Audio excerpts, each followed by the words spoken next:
Hey guys, tonight we're doing something a little itchy. You wake up somewhere dark, earthy, and suspiciously damp, and immediately your brain kicks into that nope, this is not my bed survival mode.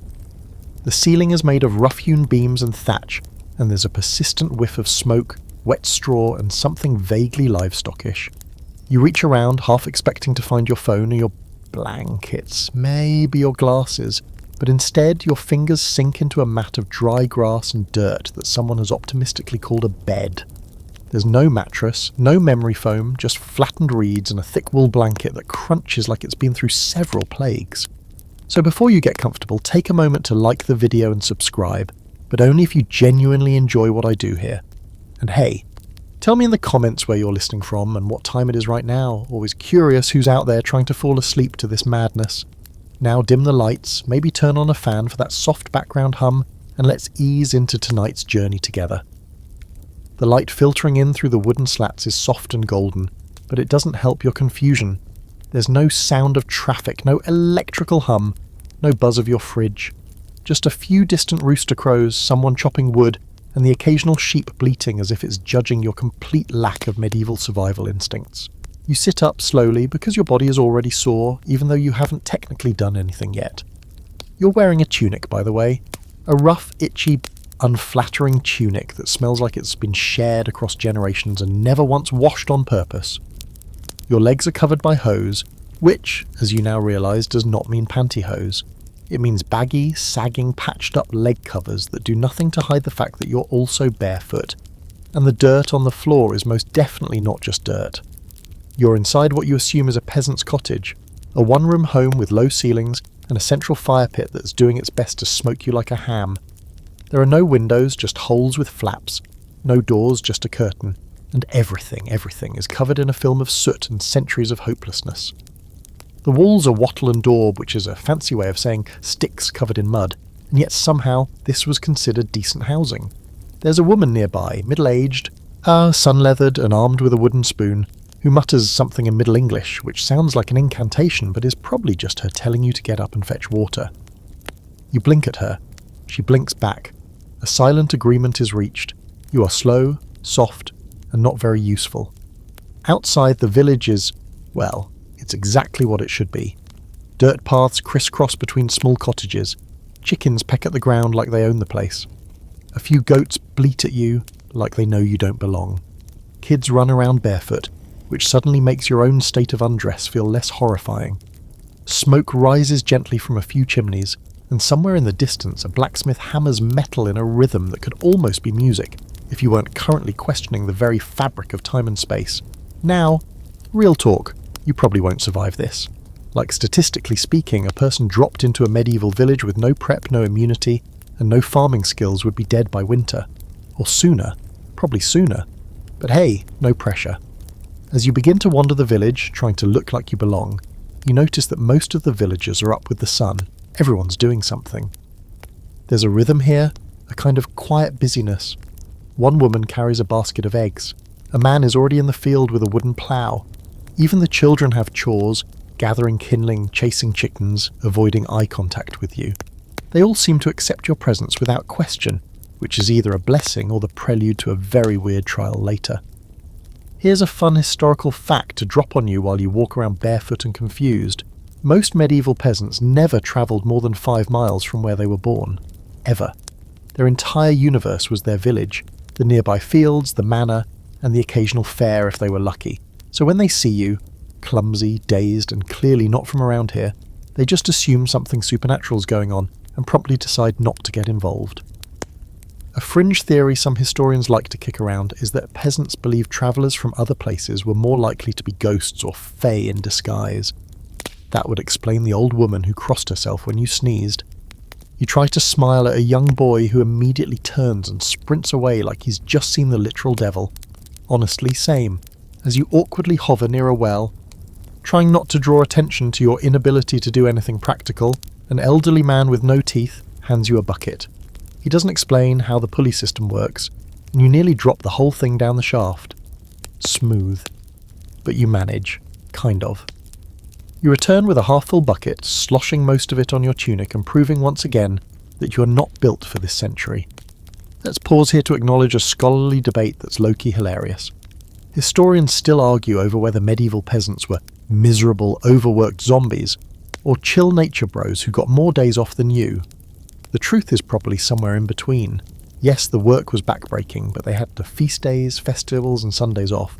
You're just trying not to get trench foot. As the sun climbs higher and your anxiety reaches new heights, you notice the air getting warmer and the smell of baked bread wafting from one of the cottages. A dog growls at you from under a cart. 2 women whisper and giggle as you pass, and you're pretty sure they just called you moon-touched, which sounds poetic until you realise it probably means idiot. You retreat to the edge of the village, heart thumping, and sit on a mossy rock. The dirt clings to your legs, your skin itches from the wool, and a beetle is crawling up your sleeve like it pays rent. But the wind is soft, the birds are singing, and for one weird moment it all feels kind of peaceful. You don't know how you got here. You don't know how to get back. But for now, you're alive. Uncomfortable, confused, and definitely out of place, but alive.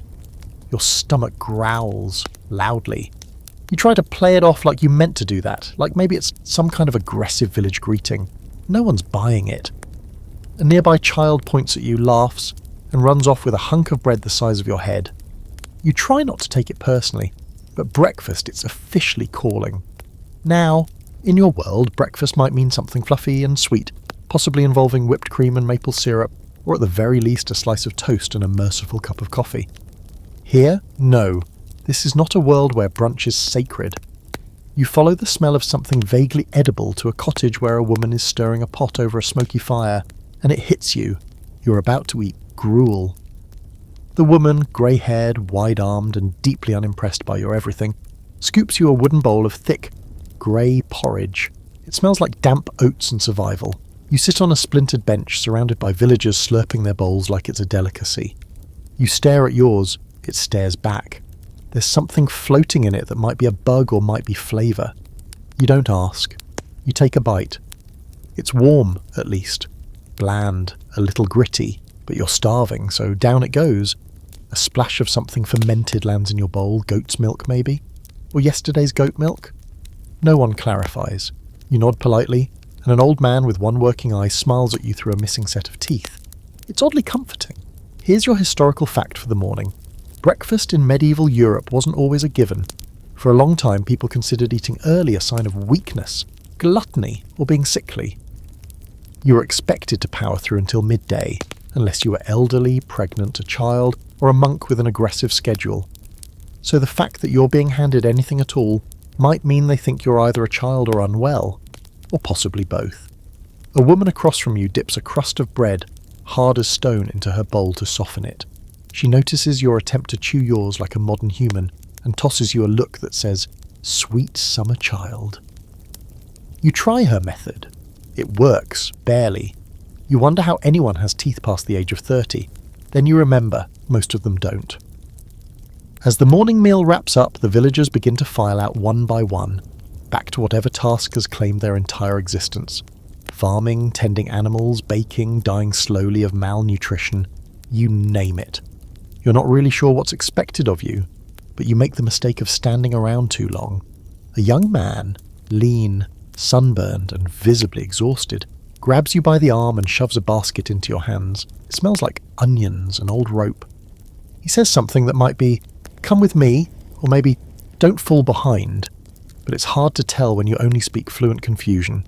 You're marched down a muddy path past the chickens and pigs and a goose that definitely wants to fight you. You dodge its beak with surprising grace. The young man notices and grunts in approval. At least you've got one skill here. He leads you to a communal oven. It's stone, dome-shaped, and looks like it could bake you alive if you leaned in too far. A few women are already there, placing loaves inside with the long paddles, laughing and bickering in a blend of Middle English and regional muttering. One of them hands you a ball of dough with a slap that says, "Figure it out." Baking bread sounds cozy in theory. In practice, it's a flowery arm workout with very real consequences. You're told, by gesture mostly, not to knead too hard or too soft, not to shape it too wide or too tall. You're given a mark to press into your loaf so you'll know which one's yours. It's a crude circle. You feel weirdly proud. Then comes the awkward wait. Everyone squats or perches on stones, gossiping and picking at their clothes. You try to blend in, nodding and smiling like someone who isn't panicking about a lack of caffeine. One woman pulls out a tiny pouch and offers you a pinch of something that smells like fennel. You sniff it suspiciously. She mimes chewing. You all chew. It's bitter and weirdly numbing, but your breath feels fresher. Probably worth it. Let's toss in a fringe fact for your consideration. In some regions, people believe that letting a man near the baking process could cause the bread to collapse, especially if he'd been around women who were menstruating. So depending on how they interpret your presence, your loaf might be cursed by association. But hey, that's medieval gender politics for you, equal parts baffling and hilarious. Finally, the loaves are pulled from the oven, golden, steaming, and slightly burnt. Yours is lopsided but intact. You're offered a slice as a reward, and it tastes earthy, chewy, a little gritty from the ash, but it's the most satisfying thing you've had since arriving here. You eat in sequence, surrounded by the warm hum of conversation, soot on your face and strange calm settling in. And here's where the scholarly debate wanders in like an overly opinionated uncle. Was the medieval peasant diet really as terrible as we assume? Some researchers argue it was surprisingly nutritious, full of grains, legumes, and seasonal vegetables. Others point out the chronic shortages, lack of variety, and tendency to eat bark during famine. So, was it peasant keto or just straight up suffering? Depends on the year. And probably your social class. Spoiler, you're not high on that ladder. As the bread disappears and the sun climbs higher, the baker women begin to pack up, and your guide reappears, motioning for you to follow. You're not sure what's next, but your fingers are sticky with dough, your stomach is finally quiet, and you're starting to understand the rhythm of this place. Wake, eat, work, survive, no apps, no noise, no pressure, just a life stripped to its bare bones. You walk back toward the village with the scent of wood smoke in your clothes, and a loaf tucked under your arm like a trophy. The geese part for you this time. Maybe you're earning your place, or maybe they're just full. Word count. 1092. Awaiting continue. Section 3. You wake up the next morning even itchier than before, which you didn't think was possible. It's like your entire body is rebelling against this new life of wool, straw and dirt.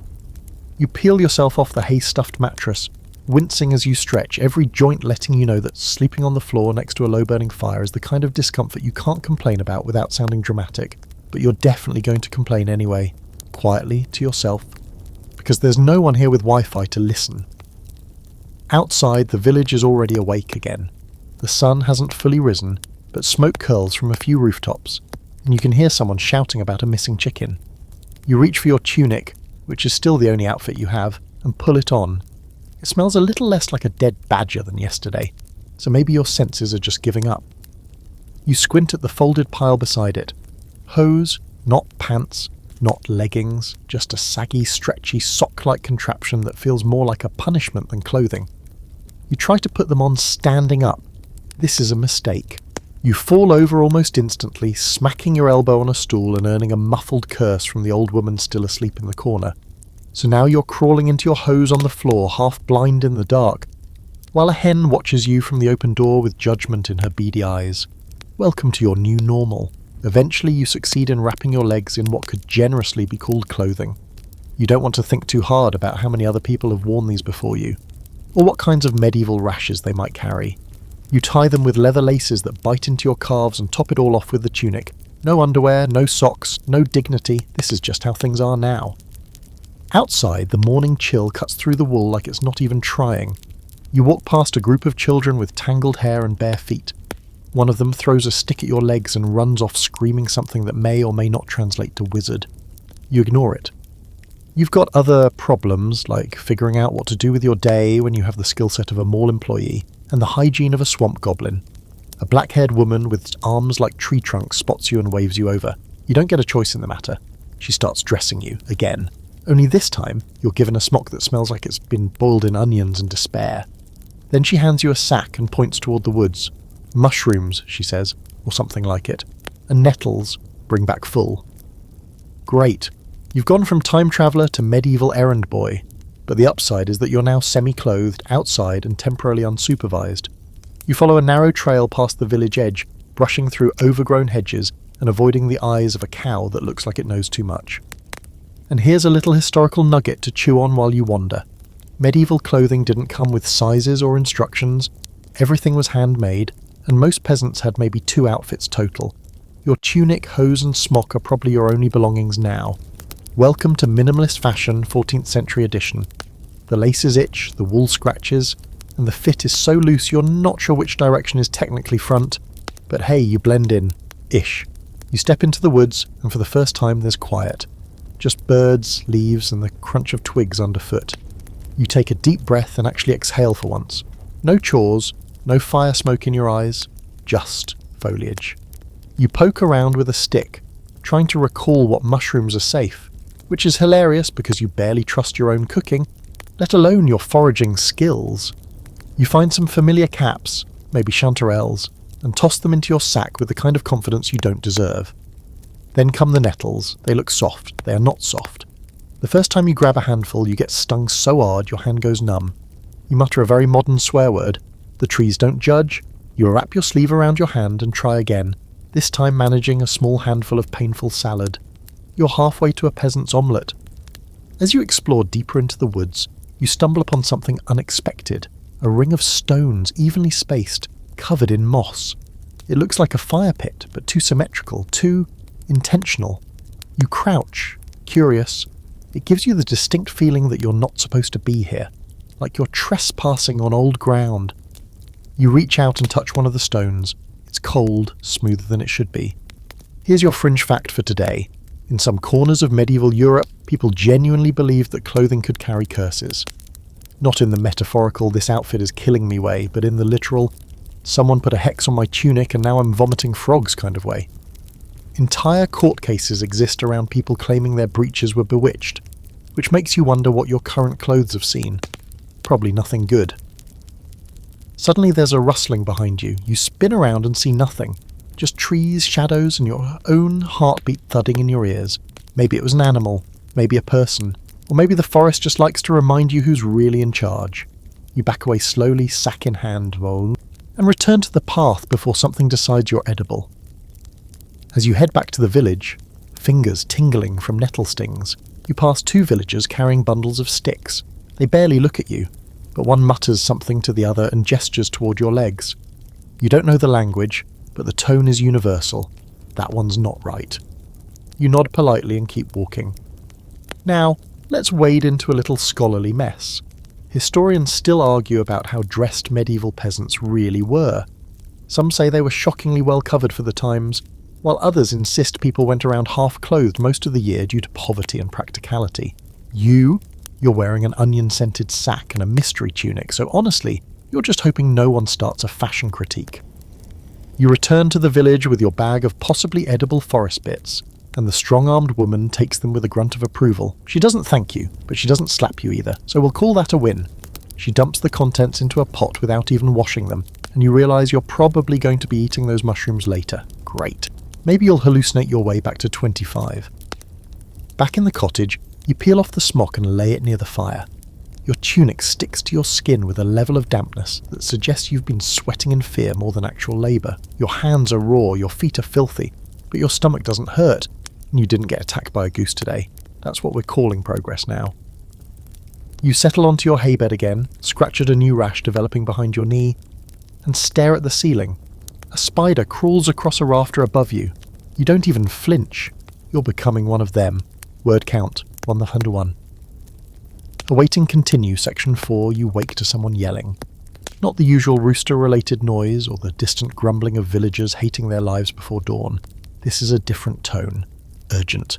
The kind of yelling that makes you instinctively roll off your pile of straw and hit the dirt floor like it's basic training.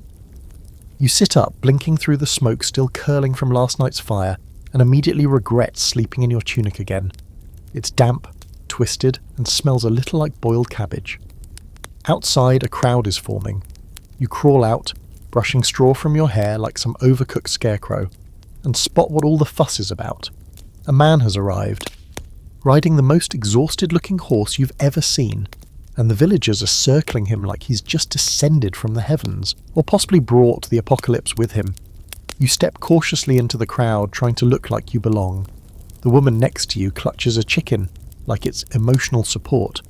The rider's clothes are finer than anything you've seen so far, still rough by the modern standards, but with a kind of layered elegance. He's got a leather satchel slung across his body, boots that actually match, and a small dagger at his hip. He's also got the kind of expression that says, "I've seen things," which probably means he's been more than 5 miles from his birthplace. In this world, that practically makes him a celebrity. He dismounts with a grunt, brushes mud from his cloak, and starts speaking, loudly. Commandingly, you catch maybe 1 word in 10, but you get the gist. Someone's dead or something's missing. Or maybe there's news from another village. The crowd murmurs.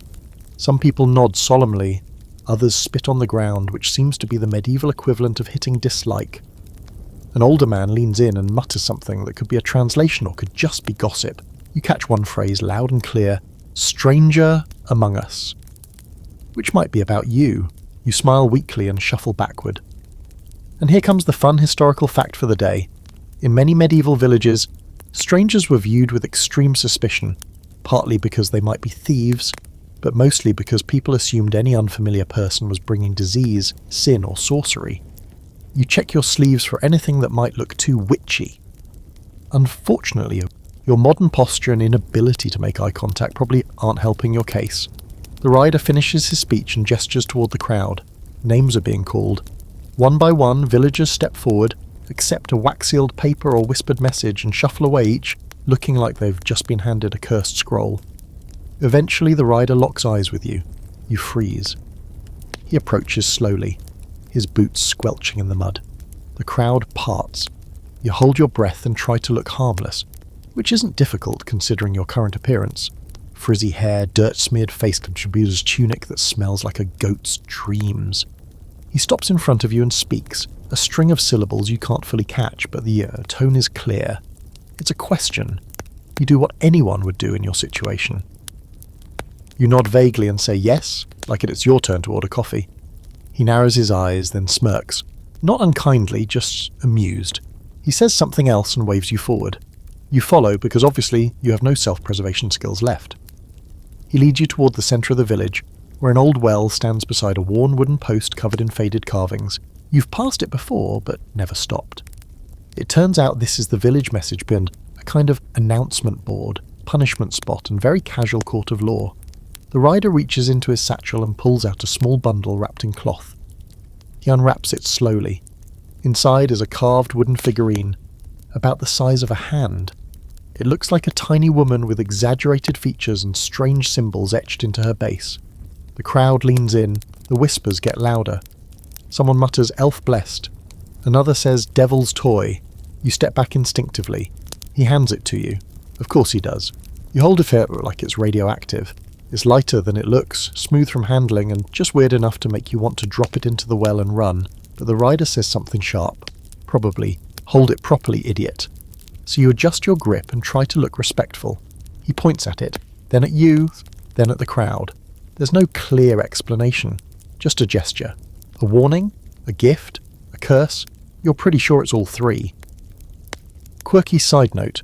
Some historians believe these little carved figures, often found buried near homes or hidden in thatched roofs, were protection charms or fertility tokens.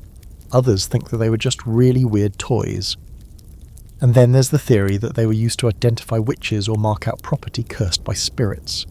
So yeah, great, you're carrying one now. Awesome! The rider mounts his horse again, gives the crowd a dismissive nod, and rides off down the muddy road. The villagers slowly disperse, throwing glances your way. Not angry, not friendly, just wary. You stand there alone, wooden charm in hand, trying to figure out if this is a good thing? Probably not. You tuck it into your tunic for now, because what else are you supposed to do? Say no thanks to a possibly haunted heirloom, and make enemies with the one man in the region who owns boots? Later, as you sit by the fire trying to dry your clothes, the old woman from your hut finally says something to you that sounds vaguely affectionate. She holds out a rag and points to your face. You wipe it obediently. She clucks her tongue, then points at the wooden charm tucked into your belt and mimes throwing it in the fire. You hesitate. She shrugs like, "Your funeral?" and turns back to stirring the pot of whatever horrifying stew is happening tonight. Let's circle back to a scholarly debate for our wind-down thought. Was medieval village life deeply superstitious and isolated, or more interconnected and pragmatic than we give it credit for.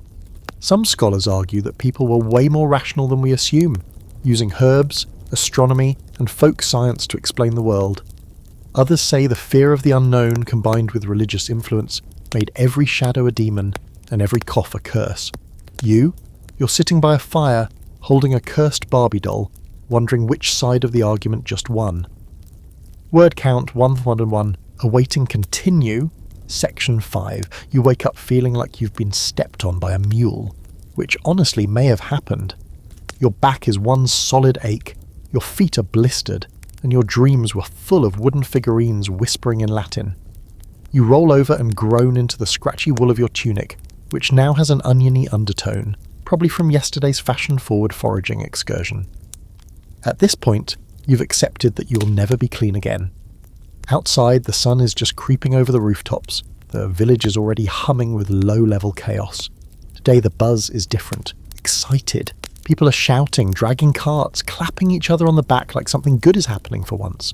You stumble outside, still groggy, only to be swept up in a fast-moving cluster of people headed in one direction, the market. You don't need to be told twice. You follow the crowd, barefoot and bewildered, to what counts as the town square, a wide, muddy patch between the manor wall and a crooked row of cottages. It smells like dung, smoke, and what might be pickled herring. People have set up stalls made of old planks, draped with linen that's seen better centuries. There are baskets of limp vegetables, barrels of questionable fish, and heaps of woven things whose purpose you cannot guess. A woman waves a pheasant by the neck like a prize. A man is sharpening knives while arguing with someone over the price of eggs. A boy runs by carrying what looks suspiciously like a rat on a stick, and he's laughing way too hard. So this is market day. Part economy, part gossip fest, part medieval version of doom scrolling. You wander past the stalls, trying to look interested, but not too interested, because you have no money. None. Not even fake medieval coinage. And when you eye a particularly nice-looking apple, the vendor eyes you in return and shifts her weight in a way that says, touch it and you'll lose a hand. You keep walking, and here's your historical fact to chew on, while you suppress your very modern craving for a snack with preservatives. Markets were the lifeblood of medieval communities. Even small villages had regular market days where people from nearby areas came to trade, gossip, and occasionally punch each other over sheep prices. Money was used, but bartering was still huge. If you didn't have coin, you might trade cloth, grain, eggs, or labour. You have none of the above. Just weird vibes and unwashed charisma. A large man with a booming voice sets up a table of herbs and mysterious powders. He's already drawing a small crowd. You creep closer, curious. He begins shouting about cures for boils, remedies for fainting spells, and something that will make your milk plentiful and your wife spolent. The crowd laughs. You raise an eyebrow. Someone hands over a handful of beans for a tiny vial of pinkish liquid. The man pockets it with a flourish and winks at you. You step back. No thanks, not trying to end the day vomiting frogs. A group of children chase a chicken through the mud, shrieking with joy as it flaps frantically between stalls. A pig escapes its pen and knocks over a basket of turnips, causing a chain reaction of chaos that somehow ends with a man falling into a barrel. No one helps him. They just laugh and hand him a radish. You spot a stall with small wooden carvings, not unlike your creepy new friend. You approach, and the vendor, a bearded man with fingers stained dark from wood oil, smiles as you pick one up. He speaks fast, gesturing it to the carved figures, animals, saints, little people with exaggerated noses. You show him yours, the one you were gifted, possibly cursed with yesterday, and he goes very still. The smile fades. He mutters something you don't understand, snatches the charm from your hand, turns it over, squints at the base, and then, to your horror, crosses himself. He hands it back like it's on fire and shakes his head. That's not encouraging. You tuck it deep into your tunic, heart thudding. That's 2 strikes in the "is this thing cursed" column. Here's a fringe fact for your medieval market adventure. It wasn't uncommon for market days to double as impromptu matchmaking events. Especially for young people, markets were a rare chance to mingle with someone who wasn't your cousin, or already betrothed at birth. There were dances, songs, shared bread, love in the time of plague and foot rot. You, however, are mostly getting side eyes and whispers, especially from the older women who keep clucking disapprovingly whenever you sneeze or talk to animals. You drift toward a group gathered around what might generously be called entertainment. A lanky man with wild hair is balancing on one foot atop a barrel, telling a story that involves giants, pickled eels, and something called the King's Trousers. Everyone's in stitches. You try to follow, but the dialect is so thick it might as well be Old Norse. Still, the vibe is good. People are laughing, smiling, pressing in close. For a moment it feels almost normal. Then the barrel tips, the man crashes to the ground, and everyone erupts into cheers and coins tossed in appreciation of his public humiliation. Nearby, a merchant is selling dyed wool. He catches your eye and gestures to your tunic, then to his wares, then wrinkles his nose. Message received. You back away slowly, self-esteem bruised. You didn't want your clothes roasted by a guy wearing a hat shaped like a cabbage. But here we are. Let's dip into a scholarly debate for this part of your journey. How accessible and lively were medieval markets really? Some academics insist they were rare. Elite controlled affairs with rigid structures and tax collectors looming over every barrel. Others argue they were community-run, casual and crucial for spreading not just goods but ideas and news.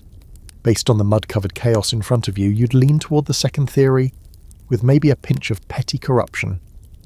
As the sun climbs higher and the smells intensify, sweat, cheese, fermented fish, you begin to feel lightheaded. You haven't eaten since yesterday's stew that tasted like despair and weeds. You sidle over to a stall selling flatbreads and wave sheepishly at the woman running it. She eyes your hands, your face, your boots, or lack thereof, and sighs. Then wordlessly she tears off a chunk and hands it to you. You blink, surprised. You weren't expecting charity. You nod gratefully, and she just grunts and goes back to flipping whatever passes for pancakes here. The bread is dry and dense but warm. You eat it like it's the last meal of your life. Then you notice the men from the manor. They're walking through the crowd with that special kind of smugness only the upper class can maintain, while covered in mud. They're not shopping, they're watching, taking note, and sometimes collecting. Grain, mostly, but also news. One of them sees you, raises an eyebrow, and mutters something to his friend. You stare back just long enough to realise you've made a mistake, then drop your gaze and scurry away, because if there's one thing you've learnt in this village, it's this. The moment someone important notices you, it's never good news. And word count, 100. Awaiting continue, section 6. The market day fades behind you like a fever dream. Mud, pickled things, uncomfortable eye contact with poultry, and you're now being herded, quite literally, toward the fields. You don't know who volunteered you for this. Maybe no one had to. Maybe existing here long enough means you're simply absorbed into the labour pool like a tired little sponge. Either way, someone hands you a hoe, points toward a patch of dirt that looks indistinguishable from every other patch of dirt, and says something you assume means start digging. So you dig. Well, you attempt to dig. The hoe feels heavier than your will to live, and the soil is rock hard in places, swampy in others, and riddled with roots, stones, and probably curses. Within minutes your arms are shaking some. Your back is singing a sad little song, and your hands are blistering in ways that make you consider just lying down and letting the land consume you. But around you no one stops. No one even slows down. A young boy, maybe 12 years old, works with the kind of grim efficiency you last saw in a spreadsheet jockey during tax season. A woman with a face like carved wood swings her tool rhythmically, muttering prayers under her breath as she goes. An elderly man coughs violently, pauses to spit, then keeps digging like death isn't even on his schedule. Welcome to the world of medieval agriculture, where every day is arm day, and your reward is not dying. Maybe. Here's a bit of bleak historical reality to lean on while you try not to pass out. Medieval peasants worked long, brutal hours, especially during planting and harvest seasons. Sunrise to sunset wasn't poetic, it was just life. And you've spent most of your modern life sitting, maybe standing occasionally in line for bubble tea. This is a whole new level of bodily betrayal. Sweat drips into your eyes. You squint toward the sun, which isn't even at its peak yet. The work is relentless, repetitive, and strangely meditative, in the way that being hit repeatedly in the head by a pillow might be, only the pillow is made of oak. You fall into a rhythm, dig, turn, toss, repeat. It's mindless, which is maybe what your brain needs right now, a break from existential dread and haunted figurines. A girl next to you begins to hum, a low, tuneless melody that somehow keeps pace with the swing of her tool. You try to match her rhythm, and to your surprise she grins. Actual eye contact. Actual acknowledgement. It's the first moment of human warmth you've had since arriving in this mud-splattered time loop, and you nearly burst into tears. Instead, you nod, awkwardly, and she tosses you a root vegetable that may or may not be edible. You hold it like a trophy. But then the foreman, or whatever the medieval equivalent of middle management is, shows up. Shuss. He's got a stick, a scowl, and a limp that doesn't slow him down as much as you'd like. He points to your row, then to the others, then back to yours. His expression says it all. Your work is garbage. You try to explain with shrugs and helpless gesturing that you're new to this whole farming thing. He doesn't care. He smacks the dirt next to your foot and grunts. You get the message, you dig faster. Let's slip in a fringe fact while you ruin your spine for zero pay. Contrary to the myth that peasants ate nothing but gruel, many rural workers actually had diets rich in seasonal veggies, legumes and whole grains when harvests were good. But when harvests failed, or when the nobility took too much of the yield, people ate bark. Literally bark. You glance at a nearby tree and wonder what it tastes like. Maybe maple? The hours blur, your hands ache, your back is one pulled muscle away from permanent damage. But weirdly, you start to settle in.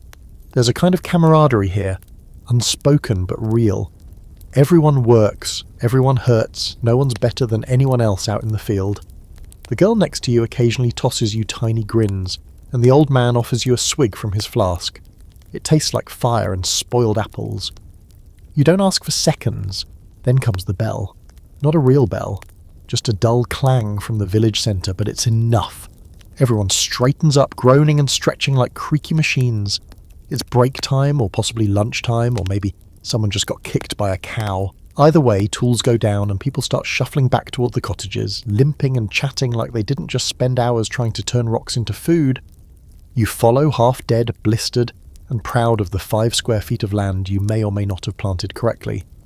You sit by the fire with the others and are handed a bowl of something hot. It's thick, beige and steaming.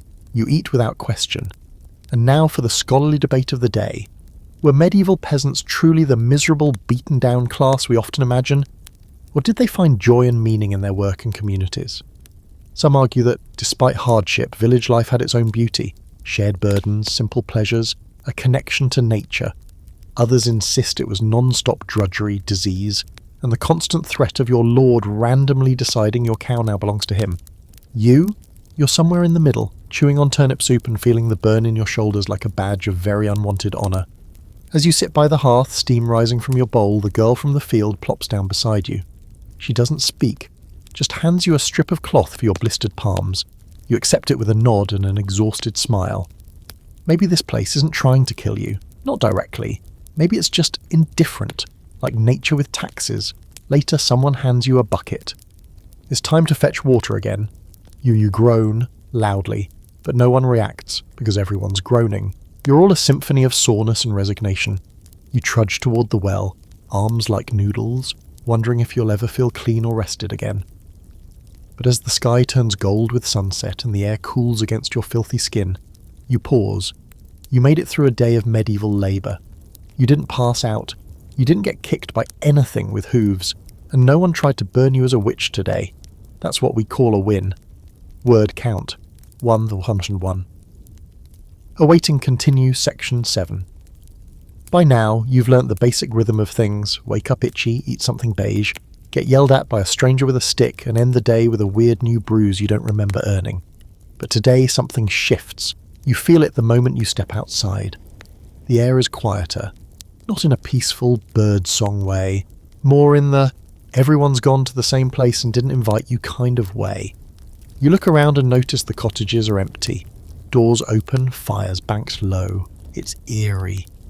Even the goose that usually plots your demise seems to have taken the day off.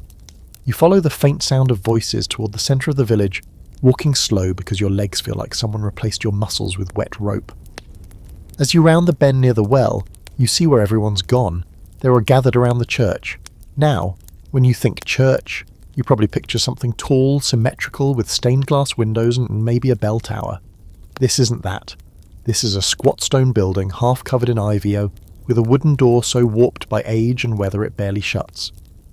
There's a crooked cross atop the roof that leans like it's given up hope. Still, it's clearly the heart of the village. People are milling around outside, chatting in hushed voices, waiting to go in. You slip into the crowd, trying not to draw attention, but the moment you get close, several people make way for you, stepping aside like you've just arrived from a noble house and not a ditch behind the cow pasture. You nod politely, thoroughly confused, and slide into the church behind a group of older women who smell like incense and smoked meat. Inside it's dark. The only light comes from a few narrow windows and the flickering candles mounted on what might be antlers. The floor is packed earth. The walls are cold stone. It's not so much decorated as it is occupied. You walk past niches filled with old wooden statues. They're faced rubbed smooth from too much devotion, or maybe poor craftsmanship. There's a musty heaviness to the air, the kind that smells like dust, mildew and secrets. You slip into the back as the priest steps forward. He's younger than you expect, with a face that hasn't yet given up on hope, though his robes are patched and his voice carries the weariness of someone who's explained the same thing 1,000 times to people who have no plans to change. He begins speaking in that blend of Latin, local dialect and guesswork you have come to recognise as standard medieval communication.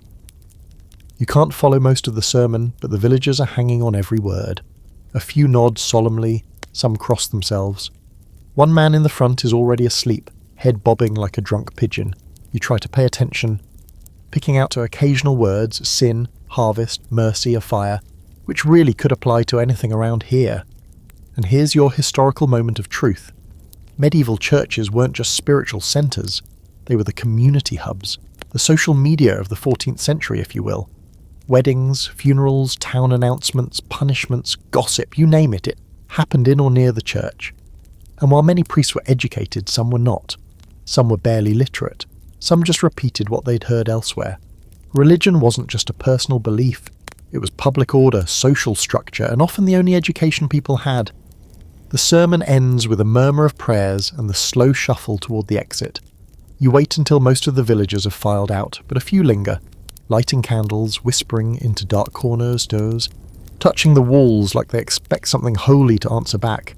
You wander toward the altar, where the priest now stands alone, wiping his brow with a cloth that looks suspiciously like someone's former sleeve. He notices you, smiles. It's a kind smile, worn around the edges, but genuine. He gestures for you to approach. You do, cautiously, because the last man who looked at you kindly handed you a cursed figurine. He starts speaking slowly, clearly. You still understand only fragments, but there's something about your presence. Something about the day you arrived, something about a sign. He points to a faded fresco behind the altar, something peeling and water-stained, depicting what might be a saint or possibly just a guy with a bowl haircut and glowing hands. He taps the figure, then taps you. Great. Now you're a prophecy. Or a warning. You nod again, the international sign for I don't know what's happening, but please don't sacrifice me. The priest chuckles, clearly seeing your confusion, and rummages through a nearby chest. He pulls out a small bundle of cloth, unties it, and shows you something unexpected. Bones, tiny ones, maybe from a hand? You stare, unsure of what's more disturbing, the bones themselves or the way everyone in the room acts like this is normal. He says a word, reliquii, relic. And here's your fringe fact for today. Many medieval churches claim to possess holy relics. Bones, hair, pieces of clothing from saints, martyrs, or occasionally very sketchy sources. Some were genuine, many were not. People travelled miles to touch a toe bone that might belong to Saint somebody, or possibly a pig. Relics brought pilgrims. Pilgrims brought money, so naturally every church wanted one. The priest wraps the bones carefully and places them back into the chest, muttering a quick prayer. He looks at you again, then gestures to the door. Your audience is over. Whatever that was, blessing, warning or job interview, you're free to go. You exit into the daylight, blinking. The crowd outside has dispersed, but a few villagers are still lingering, whispering and glancing at you like you've suddenly grown a second head. You don't know what's worse, the cold shoulder or the vague reverence. Either way, you're back outside, surrounded by people who seem to think you're something. You make your way around the side of the church, drawn by a noise, a soft, rhythmic clinking. Around back, a low stone wall rings a small cemetery. The graves are uneven, marked by crosses that lean like they're tired of standing. A young girl sits by one of them, stacking stones in a small pyramid, humming to herself. You watch for a moment before quietly leaving, not wanting to disturb the only peaceful thing you've seen all day. Let's close with a scholarly debate. Did the average medieval villager truly understand the religion they practiced, or was it more about ritual than belief? Some say faith was deeply ingrained and genuine, offering comfort in a brutal world. Others argue it was mostly about obedience and tradition, with many people performing rites they barely understood. You stood in a smoky church, stared at a dead man's finger bones, and got compared to a glowing man in a mural, so you're not sure what you believe anymore. Word count 1002. Awaiting continue section 8. You wake up to the sound of someone screaming. Not the usual shout of a frustrated farmer or a goat-related shriek, no, this one's urgent, high-pitched, real. You bolt upright, immediately regretting it as your back reminds you it spent yesterday bent over a field and sleeping on straw. You scramble toward the door of the cottage, heart pounding, visions of fire and angry lords flashing in your mind. But when you get outside, it's somehow worse than that. There's a man lying in the mud, clutching his leg. He's pale, sweating, babbling in a tone that says he believes the world is ending, at least for him. A few villagers stand around helplessly, muttering and making the sign of the cross. One woman whispers something about bad air. Another blames demons. Everyone agrees it's serious, but no one seems to know what to do. You edge closer.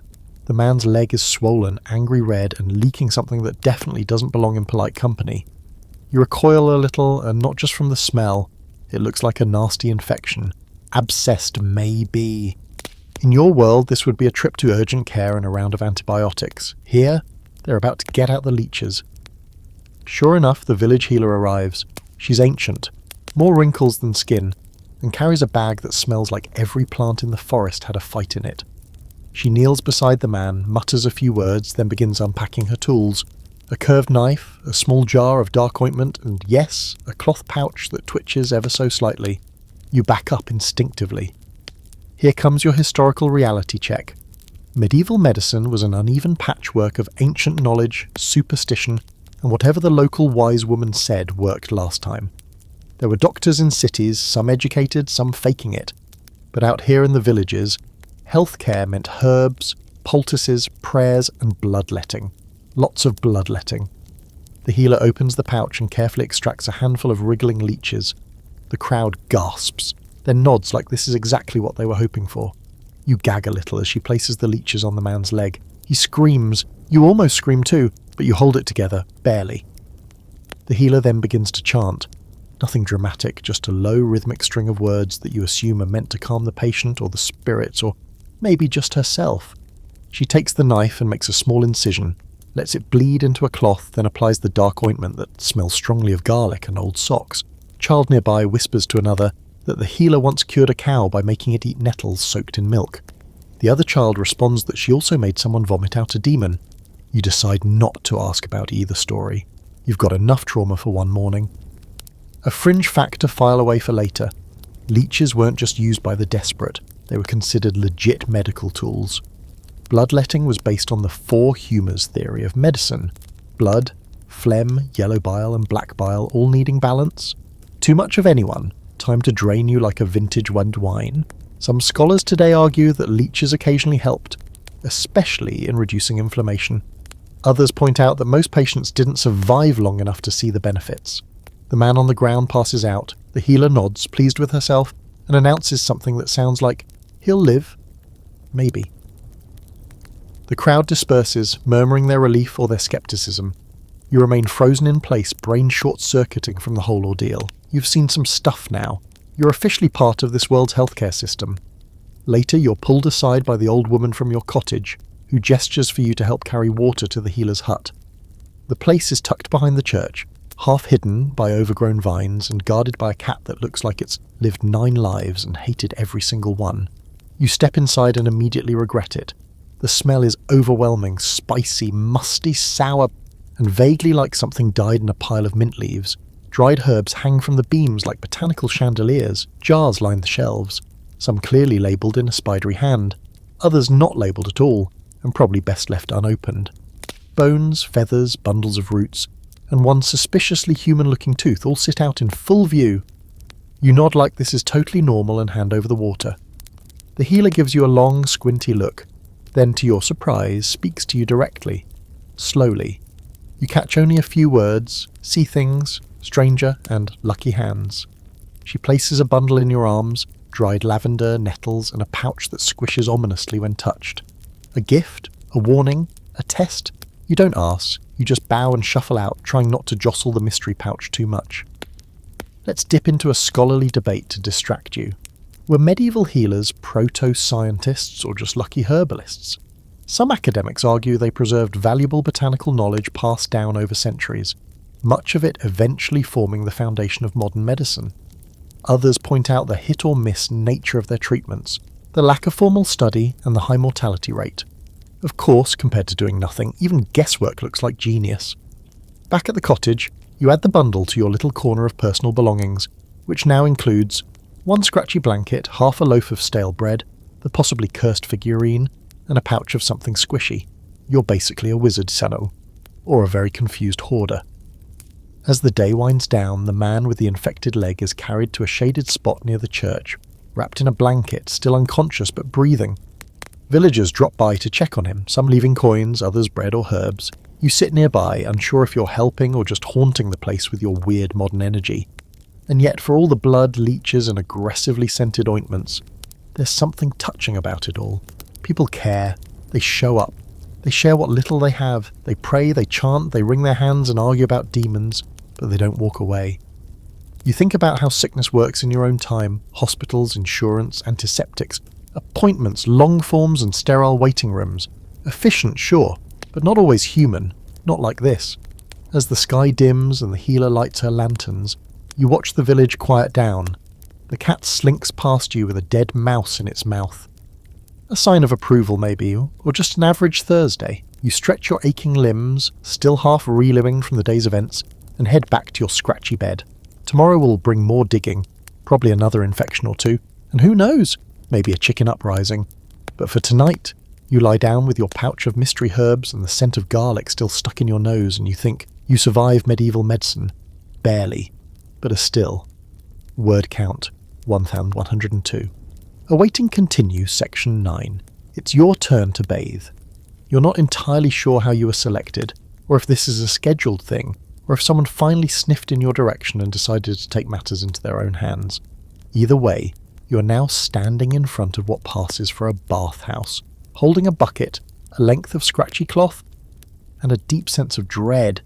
You'd been vaguely hoping medieval people just never washed, and therefore wouldn't notice how aggressively unwashed you are. Turns out they do notice. They just wait longer to deal with it.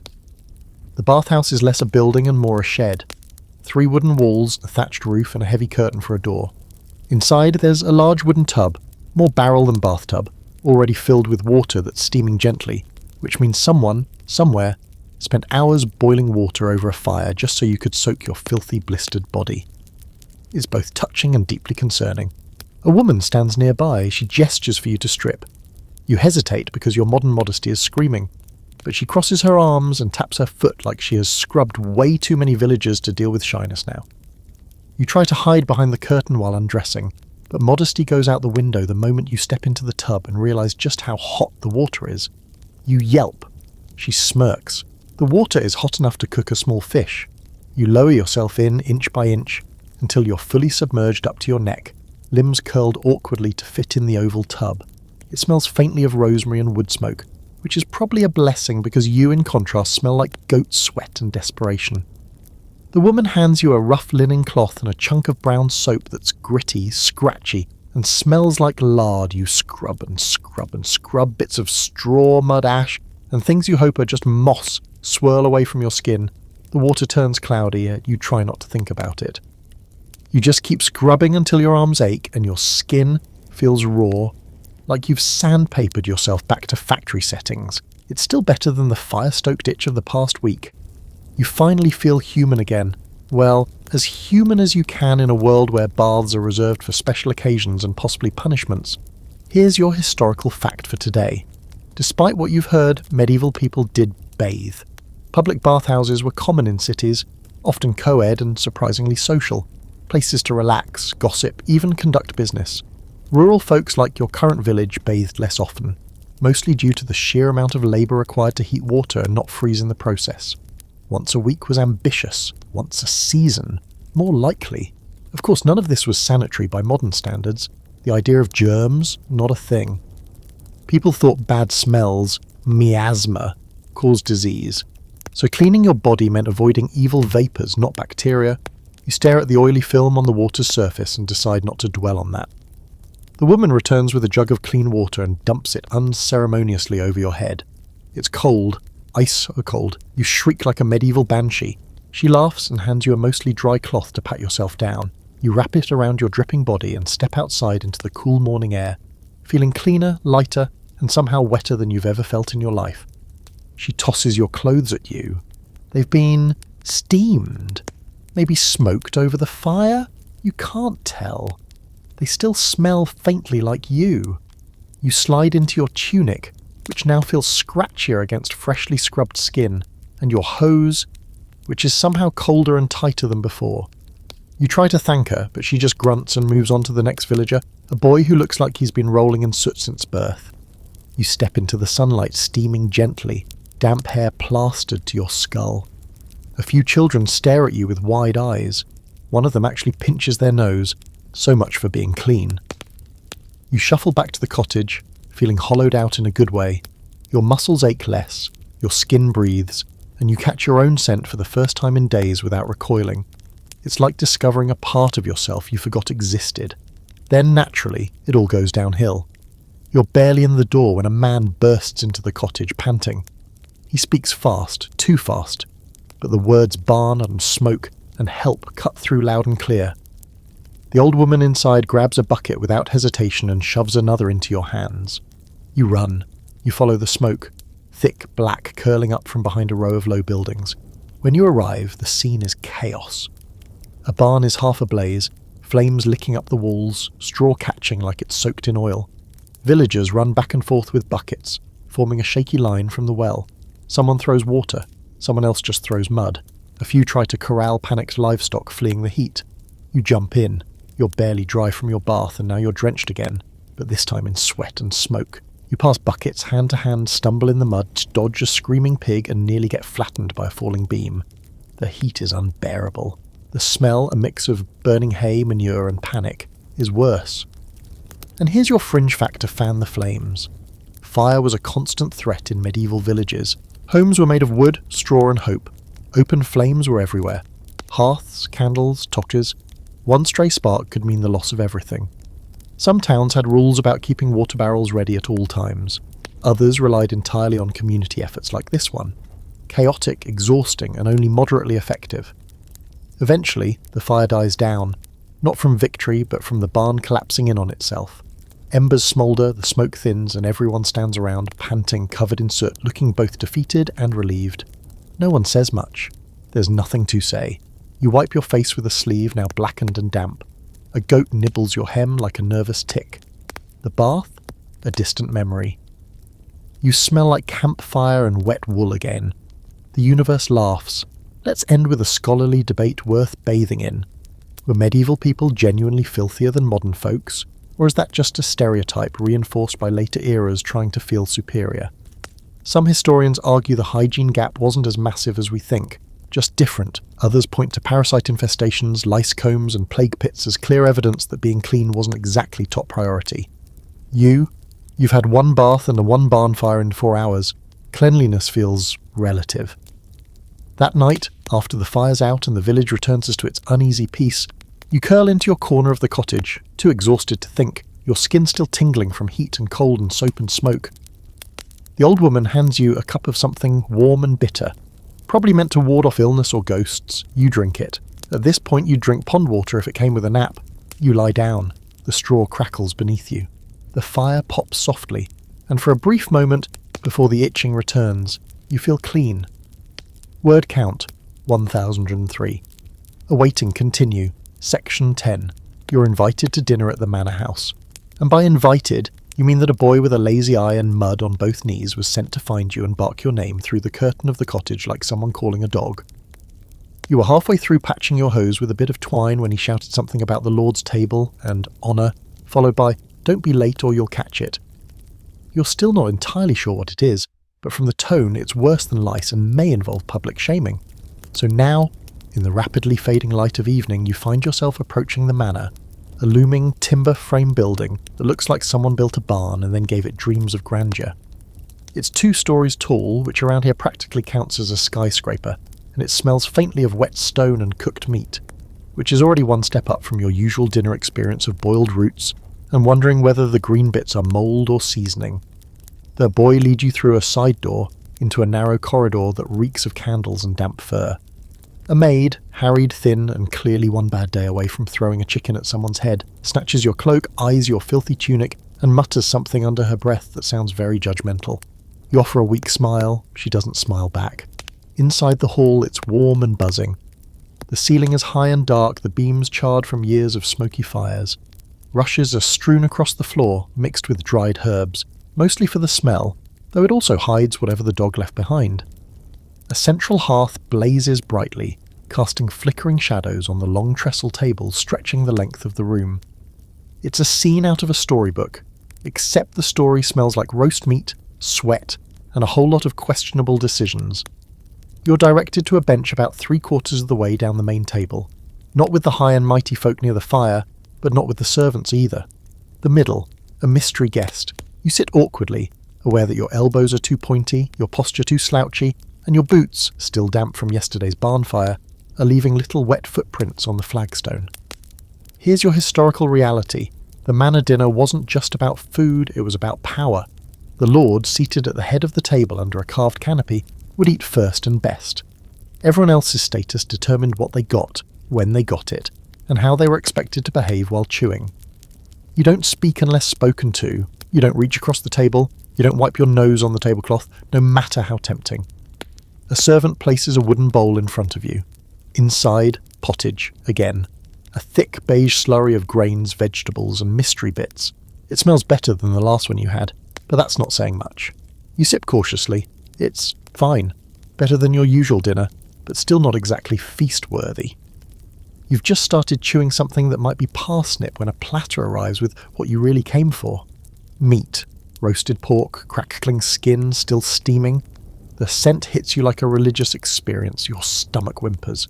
The lord at the head of the table, broad-shouldered, red-faced, with a fur-trimmed cloak that probably took half the forest to make, carves off thick slices and sends them down the table on silver platters.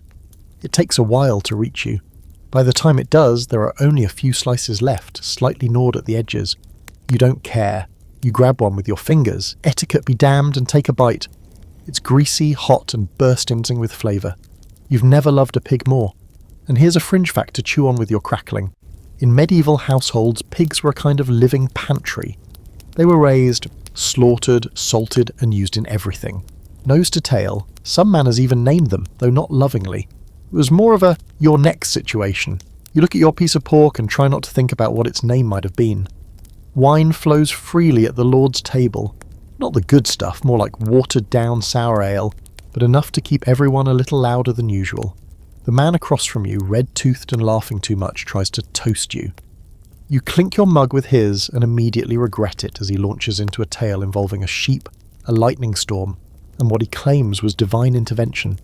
The woman next to you just rolls her eyes and dunks a hunk of bread into her bowl like she's trying to drown her problems. The noise builds as the fire roars higher. Jokes fly, some bawdy enough to make your ears burn. Others so obscure you can't tell if they're jokes or threats. Someone starts singing, off-key, then someone throws a chicken bone at someone else, and suddenly there's a minor skirmish near the servants' table. No one intervenes. Apparently that's just dinner theatre.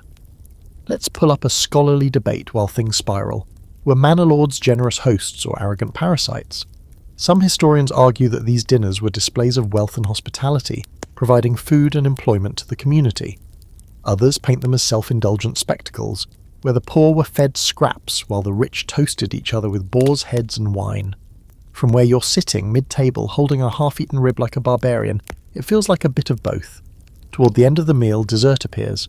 Not cake, not cookies. This is medieval dessert, dried fruit, maybe honeyed almonds if the manor is wealthy, and a kind of pudding that might also be glue. You try it. It's sweet. It sticks to your teeth like medieval cement. The red-toothed man toasts you again. You don't even clink this time, you just nod and drink. Finally, the Lord stands. Everyone else follows suit instantly, silence. He raises his goblet and mumbles something long and flowery, invoking God, the harvest, and his own excellent judgment, and then he sits down. That's the signal. The feast is over. You stumble out of the hall with the rest of the guests, belly full, brain buzzing from too much cheap wine. Outside, the night air is cool and sharp, the stars blink down at you like they're mildly impressed. A few people linger, laughing, clutching each other for balance. Someone vomits in a bush. Charming. You make your way back to the cottage, swaying slightly. You're full, you're tired. And for the first time since arriving in this place, you feel something almost like contentment. Until, that is, you remember the wooden charm still tucked inside your tunic. Right, you're still possibly cursed, but at least now you're cursed with pork, word count, 1001 and 2. Awaiting continue, section 11. You wake up with a pounding headache, your mouth dry and tasting faintly of yesterday's pork, wine, and existential dread. You roll over, face first into straw and groan loudly. Unfortunately, your attempt at quiet misery is interrupted by shouting outside. Not the usual morning chaos, this is sharper, angrier. You sit up, straw clinging to your hair, and crawl toward the curtain that passes for a door.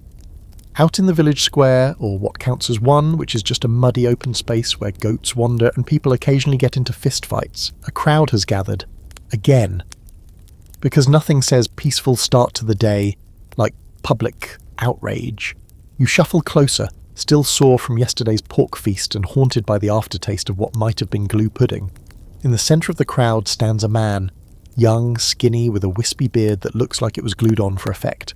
He's trembling, literally shaking in his boots, which are somehow too nice for a peasant and too worn for a noble. Across from him stands the reeve.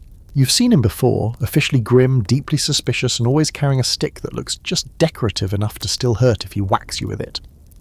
The reeve is holding up something that looks suspiciously like a piece of raw meat. He waves it in the air and shouts something sharp and accusatory. The crowd murmurs. Someone points at the man. Someone else spits. You inch closer, craning your neck to understand what's going on. The word fine is being thrown around a lot. So is boar, or forest, and tithe. Ah, it's about taxes, or food, or stolen food and unpaid taxes. Delightful. Here's your historical footnote for the morning. The manorial system required peasants to pay taxes and tithes in the form of grain, livestock, labour, and sometimes obscure things like candles, feathers, or beeswax. If you didn't pay, or tried to sneak something out of the Lord's land without permission, there were consequences, usually public, often humiliating. In this case, the crime seems to be poaching. The man allegedly snuck into the forest and killed a wild boar that technically belongs to the Lord. You glance at the meat in the reeve's hand. It does look fresh, and slightly gnawed on, which makes you wonder, did they catch him with it, or did someone rat him out? A few villagers shout suggestions for punishment. Most involve money, which he clearly doesn't have, or labour, which he's already doing more of than his bony frame can handle. One person suggests stocks, another, far too gleefully, shouts shaving, and you catch a few people snickering. The accused looks like he might cry. Then, in a very medieval twist, the priest appears. He pushes his way to the front of the crowd, robes flapping like he's in a low-budget stage play, and lifts his hand for silence. Surprisingly, it works. The reeve steps back, letting the priest examine the meat and the accused, both of whom look equally terrified now. After a tense pause, the priest murmurs something and gestures for the man to kneel. And now for the fringe fact of the day, the church could offer what was known as sanctuary or plea for benefit of clergy, even for secular crimes. If you could prove you were literate, for example by reading a verse from the Bible, you might be spared harsh punishment. Of course, most peasants couldn't read, so this became a bit of a loophole scam for clever criminals and sympathetic priests. The man is handed a small book, possibly the Bible, possibly a collection of recipes, who knows, and stares at it like it's a snake. He squints, he hesitates. Then shakily he begins to read. Badly, slowly, but it's enough. The priest nods, satisfied, and declares him not innocent, but maybe just guilty enough to work it off rather than lose an ear. The reeve, clearly annoyed that he doesn't get to whack anyone today, settles for announcing a fine of 1 lamb come harvest and a full day of ditch digging. The crowd groans, some with relief, others with disappointment. You personally were hoping to not witness a public punishment before breakfast. As the villagers disperse, you spot a boy trying to sneak off with the rest of the confiscated meat. He gets 2 steps before someone yells, and he bolts to it like a rabbit with a death wish. The reeve sighs and stalks off after him. You wander away from the drama, mind spinning. Not with guilt or confusion, but with curiosity. The line between crime and survival here is a paper thin. You've seen people steal bread, sneak extra turnips, to feed chickens with what was clearly grain meant for tithe, and no one says a word. But a boar? That's a different level. Back at the cottage, the old woman is already working, her hands red and raw as she kneads something that might be bread or might be whatever happens after bread gives up. She grunts at you and nods toward a pile of firewood. You get the hint. You spend the next few hours chopping, stacking, and mostly trying not to chop yourself. A neighbour swings by and offers you a blunt axe, which helps. Kind of. It's heavy, dull, and barely qualifies as a tool, but you thank him anyway. Mostly with grunts and nods, because that's the village dialect now. Survival noises. While you work, a few children gather around to watch. At first, they giggle at your weak swing and uneven pile. Then one of them joins in, showing you how to brace the logs, how to pivot your foot, how not to accidentally decapitate yourself. You learn more in 10 minutes from this barefoot 8-year-old than from every gym class you've ever suffered through. And now for a scholarly debate worth slicing into. Were medieval laws universally enforced, or were they arbitrary based on social status, mood, and convenience? Historians argue over whether justice was consistent across villages, or mostly just whatever the reeve says goes. There are records of complex legal systems, yes, but also plenty of stories where the punishment depended more on your reputation, your neighbours, or how recently the reeve had lunch. You're starting to understand that firsthand. By late afternoon, the sky turns gold, and the village settles into its quieter rhythm. People gathering wood, feeding livestock, whispering to each other across fences. You finish stacking your firewood, lean on the axe, and exhale. You've earned your bowl of pottage today. That night, over your usual stew, the old woman finally speaks more than one word to you. She says your woodpile is acceptable. You beam like she just knighted you, and for a brief, ridiculous moment you imagine what might happen if you did poach something from the woods. Would they fine you, punish you, or just assume you're too weird to know better? Then you remember you're still carrying that creepy wooden figurine in your tunic. Probably best not to test your luck. Word count, 1103. Awaiting continue, section 12. You've been dreaming of fire lately. Not dramatic, movie-style infernos with slow motion and tragic violin music. Just simple flames, smoky ones. Slow and creeping, like the way a spark eats its way through dry hay. Every time you close your eyes, it's there. That glowing orange line crawling across the edge of your straw mat. The air heavy with smoke. Your lungs tightening as you try to call out and find that your voice is gone. So naturally, when you wake up to coughing and the unmistakable scent of burning, your first thought is not again. You bolt upright. The room is hazy, lit only by the low flicker of embers. It takes a moment to realise that it's not your cottage this time, but the one next door.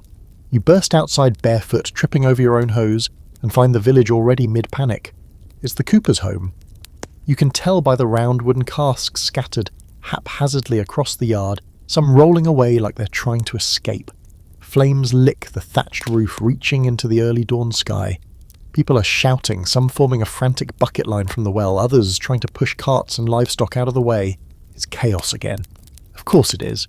You've lived here long enough to know that fire doesn't need a reason. All it needs is a careless ember and a dry patch of thatch. You grab the nearest bucket and fall into the line. The rhythm is familiar by now. Scoop, toss, pass, repeat. The water sloshes over your arms, soaking your tunic. You don't care. There's smoke in your eyes, your throat burns, and you know you'll be coughing black for the next 3 days, but you keep going. Everyone does. This is how it works. Nobody stops until the fire does. And here's your uncomfortably relevant historical fact. Medieval fires were devastating. Without fire brigades or insurance or frankly much planning, villages often lost entire streets or towns to flame. Thatched roofs, wooden beams, open hearths and candles made every structure a potential tinderbox. A single chimney spark or a knocked-over oil lamp could undo years of work in minutes. People didn't ask if a fire would happen, they asked when. As the Cooper's house collapses inward with a wet, smoky hiss, the bucket line slows. The fire's out mostly. Smouldering piles of timber still steam like angry beasts, but the worst is over. You sit down hard on a patch of damp grass, chest heaving, arms numb. A young boy the next to you looks like he's been dipped in soot. He smiles through blackened teeth and offers you half a charred potato. You decline, but gently. The Cooper, thin, greying, always muttering about barrels, stands at the edge of the wreckage, staring at what used to be his home. His wife holds a baby who thankfully doesn't seem to understand what's happening. A neighbour places a blanket around her shoulders. No one speaks. There's nothing to say. It's a loss. And around here loss is as common as dirt. Later you help move the remaining barrels, some scorched but intact. You stack them behind another cottage, unsure if they'll be used again, or just sit there like silent reminders. A few villagers gather tools to begin cleaning up the mess, salvaging wood, hammering loose nails straight again, collecting anything that didn't melt. It's weirdly methodical, like they've done this before. Because they have. Now for the fringe fact.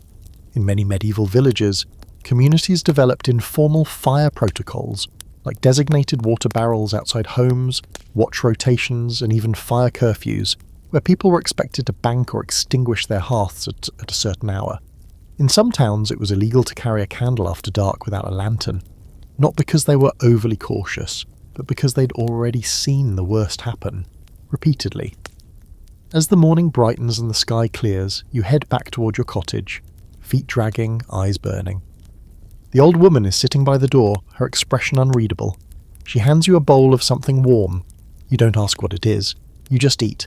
It tastes like barley, onions, and exhaustion. She watches you for a moment, then mutters a word you think is lucky. You're not sure if she means you or the Cooper or just the village in general for only losing one roof today instead of 10. While you eat, a few men walk past with buckets and axes, discussing how to reinforce the barn's roof. The girl carries a sack of thatching materials twice her size. The Cooper, now sitting on a log beside his ruined home, begins stripping nails from the remaining wood, humming to himself like he's counting each one. The day goes on, because that's what it does. Let's talk scholarly debate before your brain leaks out from the smoke. Were medieval villagers truly helpless in the face of disasters like fire, or did they develop meaningful systems to cope and rebuild? Some historians argue that local knowledge, communal labour, and resilience created incredibly adaptive societies. Others say it was just damage control, basic survival, not strategy. But maybe that's the point. Whether it's strategy or instinct, people found a way to keep going, even if it meant living in constant fear of the next spark. By midday, you're recruited to help sweep ash from the well path. It's mindless, rhythmic, dirty, but somehow satisfying. With every sweep, the village looks a little more like itself again.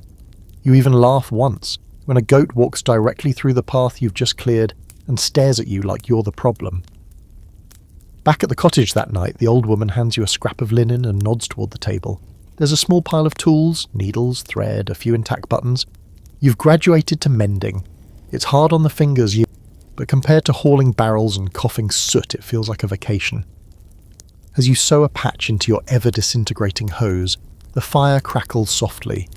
The shadows on the walls dance like they've forgotten what happened this morning. You try to forget too, but the smell of smoke still lingers in your clothes. It probably always will. Before you fall asleep, you check the figurine again. It's still there, tucked in your bundle of belongings, staring up at you with its smooth, blank expression. You wonder how many fires it's watched. Word count, 1,103. Awaiting continue, section 13. Winter arrives slowly, then all at once. One morning you wake up with your nose frozen and your breath puffing out in little ghostly clouds. It's still dark, but the kind of dark that doesn't budge no matter how much you blink at it. You fumble for your tunic with numb fingers and slip it on over your already clothed body. There's no taking things off in this weather, just layering up until you resemble a poorly made scarecrow. Outside, the entire village is hushed under a brittle skin of frost.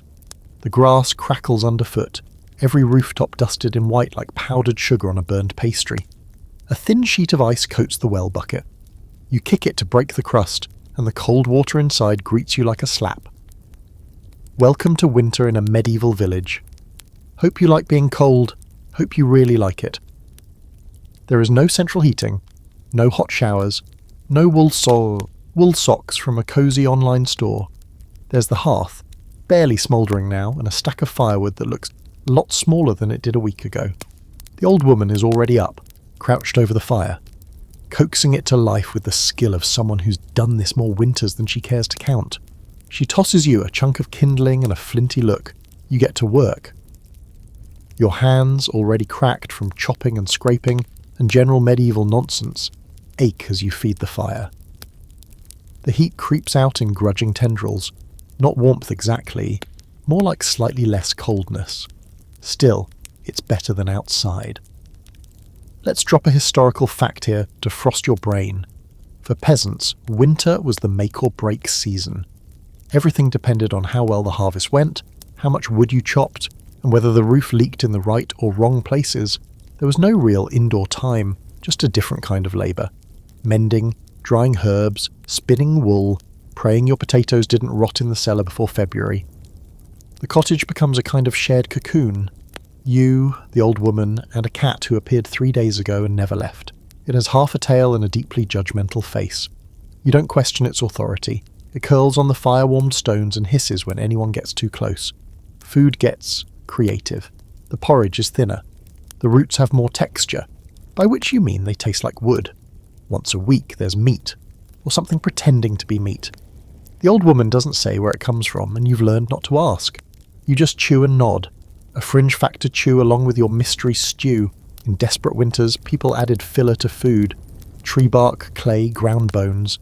If it made the pot heavier, it was fair game. You find yourself eyeing pine cones with a kind of culinary curiosity that would have horrified your past self. Now. You wonder what they'd taste like if boiled in salt. You spend your days inside, mostly sewing, twisting cords, and occasionally being sent out to break ice in the water trough.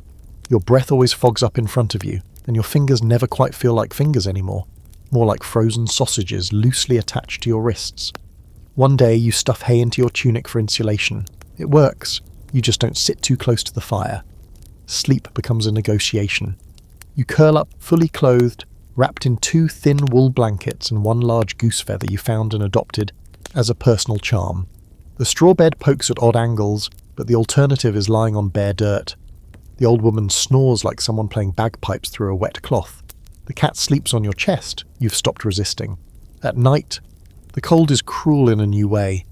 It waits until you're just about warm enough to drift off, then it slithers down your collar into your bones. Some mornings, you wake up and wonder if this is the day your breath doesn't fog the air anymore. You've started sleeping with the wooden figurine near your chest, tucked into your tunic like a strange little charm. Not because you think it's magic, just because it's warm and yours, and somehow feels like a tiny anchor. One morning, the priest visits. He brings nothing but words, talks of hardship, of God's will, of suffering as purification. The old woman listens politely, then coughs loudly and points at the woodpile. He doesn't stay long.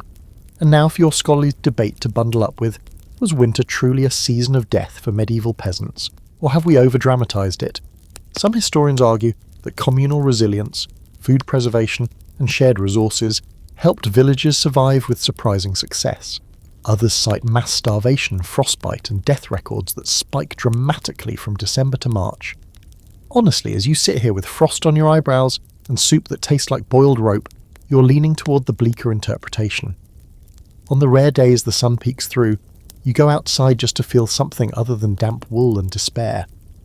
The landscape is beautiful in that kind of silent, dangerous way.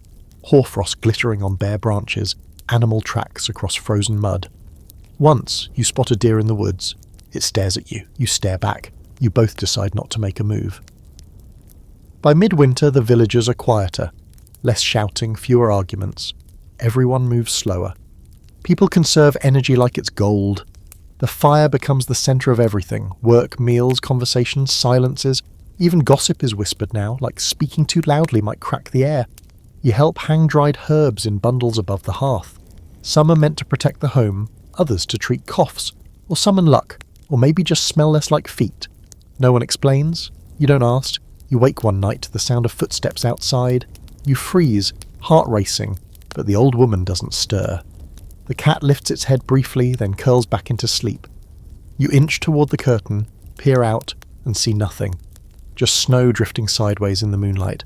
The world feels thin, like a skin stretched too tight over old bones. You close the door carefully and crawl back under your blanket, the figurine cold against your ribs.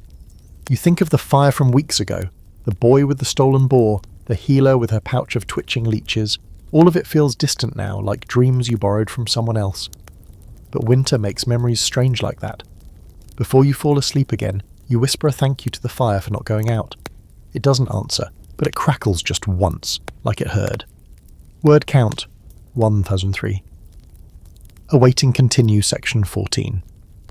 You don't mean to do it, really. You were just trying to be helpful, maybe a little clever. You didn't expect to be accused of witchcraft by the sundown. It all starts innocently enough. The old woman, the one who's kept you housed, vaguely fed and only occasionally insulted, comes down with something. Feverish, pale, muttering under her breath. She won't eat, won't move.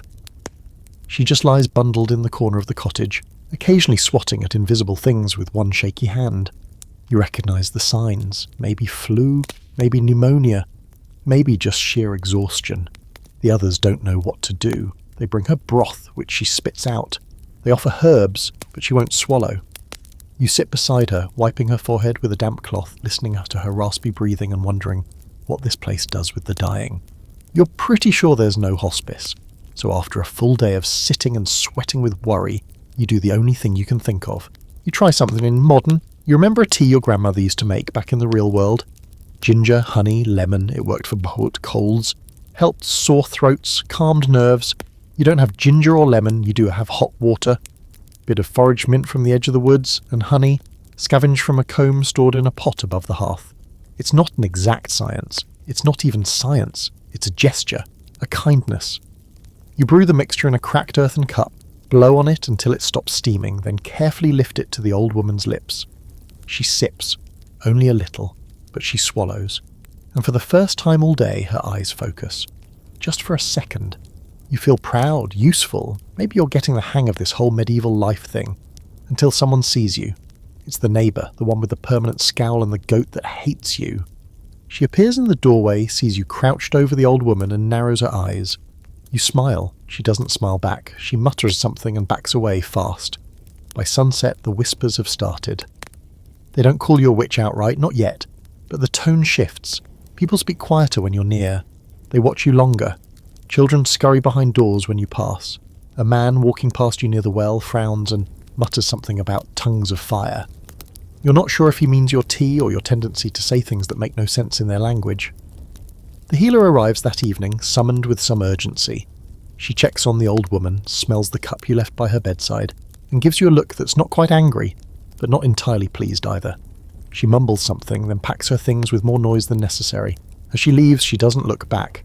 Here's your historical fact for the night, because it's suddenly very relevant. Belief in witchcraft wasn't just a late medieval hysteria. Accusations could arise in any century, often rooted in fear, jealousy, or sheer confusion. A woman who healed unusually fast. Suspicious, a man who made strange noises. Cursed, someone who didn't get sick when everyone else did. Clearly protected by unnatural forces. Sometimes it didn't take much more than a look and some bad weather. And you gave someone tea, which apparently is suspect behaviour. By morning, things have escalated. Someone has drawn a mark on your door, a crooked X in charcoal. The old woman is awake now, barely, but even she looks at it and grimaces. She rasps something you don't understand and pulls the blanket tighter around herself. The cat has vanished. You spend the day outside trying to appear normal, helpful, innocuous. You chop wood, fetch water, scrub pots, all while pretending you don't see people crossing themselves as you pass. The child who used to wave at you now hides behind her mother. The baker, who once gave you a chunk of bread with a wink, suddenly refuses to meet your eyes. You try to talk to the priest. He listens, kindly, silently. He even offers you bread and says something about fear and God's judgment and patience, but he doesn't deny the whispers. He doesn't say you're safe. He just presses a small wooden cross into your palm and mutters a blessing that feels suspiciously like a farewell. And here's your fringe fact to tie it all together. In many places, people believed witches could be identified by their abilities to heal as well as harm. If someone recovered from illness after receiving your help, It didn't prove you were kind, it proved you'd undone the spell you yourself had caused. It was a lose-lose situation wrapped in fear and folklore. Healing didn't make you innocent. It made you dangerous. You return to the cottage that evening in silence. The old woman is sleeping. She's breathing more steadily now, her skin less clammy, her face no longer twisted in pain. You should feel victorious, but all you feel is watched. That night, you don't sleep. You lie in the dark, staring at the rafters, listening to the wind whisper around the corners of the cottage. Every creak of the floorboards makes your stomach twist. You keep thinking of torches, of angry voices, of stories you learned in school about things you thought were long dead. Eventually you sit up and pull the wooden figurine from your bundle. You hold it in your lap, tracing its smooth surface with your thumb. For the first time you notice something. A crack. Hairline thin, named from the base to the middle. You press it gently, it doesn't break, but it shifts, like it's been split and glued back together. Nothing about that doesn't feel right. Let's wrap with a scholarly debate that might keep you awake longer than the cold. Were medieval accusations of witchcraft truly about religion and fear? Or were they cover stories for power plays, land grabs, and silencing people who didn't fit the mould? Some researchers say the victims were often vulnerable, poor women, widows, healers. Others argue that anyone could fall under suspicion if they stood in the wrong place at the wrong time, like you. Tonight you sleep in your clothes, clutching the figurine like a talisman. You don't close your eyes for long. When you do, you dream of fire again. Word count, 1004. Awaiting continue section 15. You wake to laughter, which given the past few days of public suspicion, marked doors and borderline exile, is jarring enough to make you think you're dreaming. But no, sunlight is slanting through the doorway and there's actual music outside. Music. Not the usual village sounds of chickens fighting over nothing or someone cursing about firewood, but fiddles, drums, someone singing off-key but joyful. You sit up in your straw pile, blink the sleep from your eyes, and strain to listen. There's a crowd gathering at the edge of the village. Children are squealing, dogs are barking in that excited, confused way that means something new has arrived. You glance toward the old woman's corner. She's sleeping, breathing evenly now, face relaxed in a way it hasn't been since the fever hit. She's warm, stable. You tuck the blanket closer around her, then step out into the morning. And there, bouncing down the road in a cart that's half broken and definitely repurposed from something that used to carry manure, is a travelling troupe. Or troop, depending on who you ask. A ragged collection of jesters, minstrels, jugglers, and loud personalities spilling from the cart like beans from a split sack. One man is on stilts, swaying dramatically as he tries to navigate the ruts in the muddy path. A woman with bells braided into her hair throws coloured powder into the air, which mostly ends up so in her own face. A boy no older than 10 is juggling apples while riding backwards on a goat. It's a mess, a loud, chaotic, ridiculous mess. And the village is loving it, you're loving it, because after days of whispers and frostbitten silences, the sudden explosion of colour and absurdity feels like someone kicking the door open on a stale room. You find yourself smiling. Actual smiling. You haven't done that in a while. Here's your historical spotlight. Travelling performers with a medieval equivalent of Netflix, news and scandal, all rolled into one. They brought music, stories, gossip from distant places, and a level of spectacle you could only dream of if your daily highlight was finding a turnip that looked vaguely like a foot. They weren't always welcomed though. Some towns saw them as beggars or con artists, others as magical interlopers, and depending on the region, some were banned entirely during plague years. But this troupe, this village wants them, needs them. Within an hour, the village square is transformed. The carts are parked, drums are beating, and people are dancing in the mud like it's summer, not a half-frozen afternoon in the back end of nowhere. Someone drags out a barrel and uses it as a stage. The stilt walker attempts a cartwheel and ends up in a pig trough. No one minds. You sit near the back, trying to be inconspicuous, trying to enjoy without drawing attention. But attention always finds you. A jester, face painted in sloppy streaks of red and blue, locks eyes with you from the makeshift stage. He raises a brow, grins like a cat and announces, "We have a quiet one, I see," before leaping down and grabbing your hand. You resist, gently, politely, desperately. He doesn't care. You're dragged into the circle as music picks up. Someone's banging on a drum with what appears to be a spoon, and a woman nearby is playing a hurdy-gurdy, which sounds like a violin having a midlife crisis. It's incredible. The jester spins you in a clumsy dance, your feet slipping in the mud, your heart hammering. People cheer, children laugh. For a moment, no one looks at you like a stranger. Just a terrible dancer with a lopsided smile. Here's a fringe fact for your moment in the spotlight. Some jesters were more than just clowns. They were satirists, allowed to say what no one else could, protected by their role and considered licensed fools. Others were treated like travelling weirdos, feared or ridiculed, depending on how badly they bombed their last performance. Some even acted as unofficial spies, passing information between towns under the cover of entertainment. You make a mental note to watch your tongue around this particular jester. Eventually, mercifully, he releases you back into the crowd, giving a grand bow and a wink before returning to the stage to spin a tale about a fish who thought it was a nobleman and married a barmaid. The moral's unclear. The crowd loves it. You spot the priest lingering on the edge of the festivities, arms crossed, face unreadable. But he doesn't interfere. Maybe he understands what this village needs right now. Laughter. A break. A reminder that there's more to life than digging and fearing the weather. You wander between the performers, watching children try on masks made of leather and feathers. One of the dancers is teaching clumsy footwork to a group of girls who've already invented their own version that involves more spinning and less balance. A puppet show erupts nearby, a simple stage with exaggerated characters, one of which bears a striking resemblance to the local reeve. People howl with laughter. You're not sure the reeve would agree. Let's dive into your scholarly debate while someone near you tries to balance a bucket on their head. Were medieval performers subversive agents of social critique, or just goofy distractions for bored peasants? Some historians argue that these troops challenged power through satire, slipping in commentary under the guise of silliness.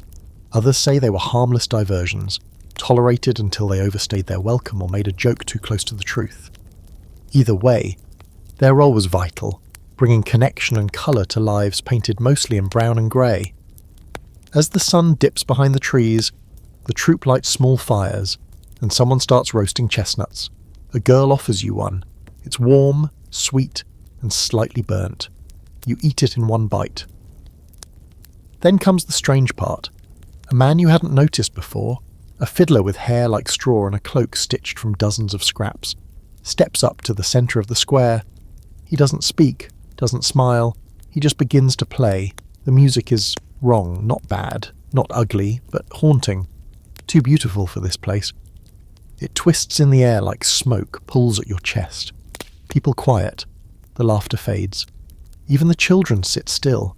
The tune loops around itself, sorrowful and sweet, like something remembered from a dream you never wanted to wake up from. And when it ends, no one claps.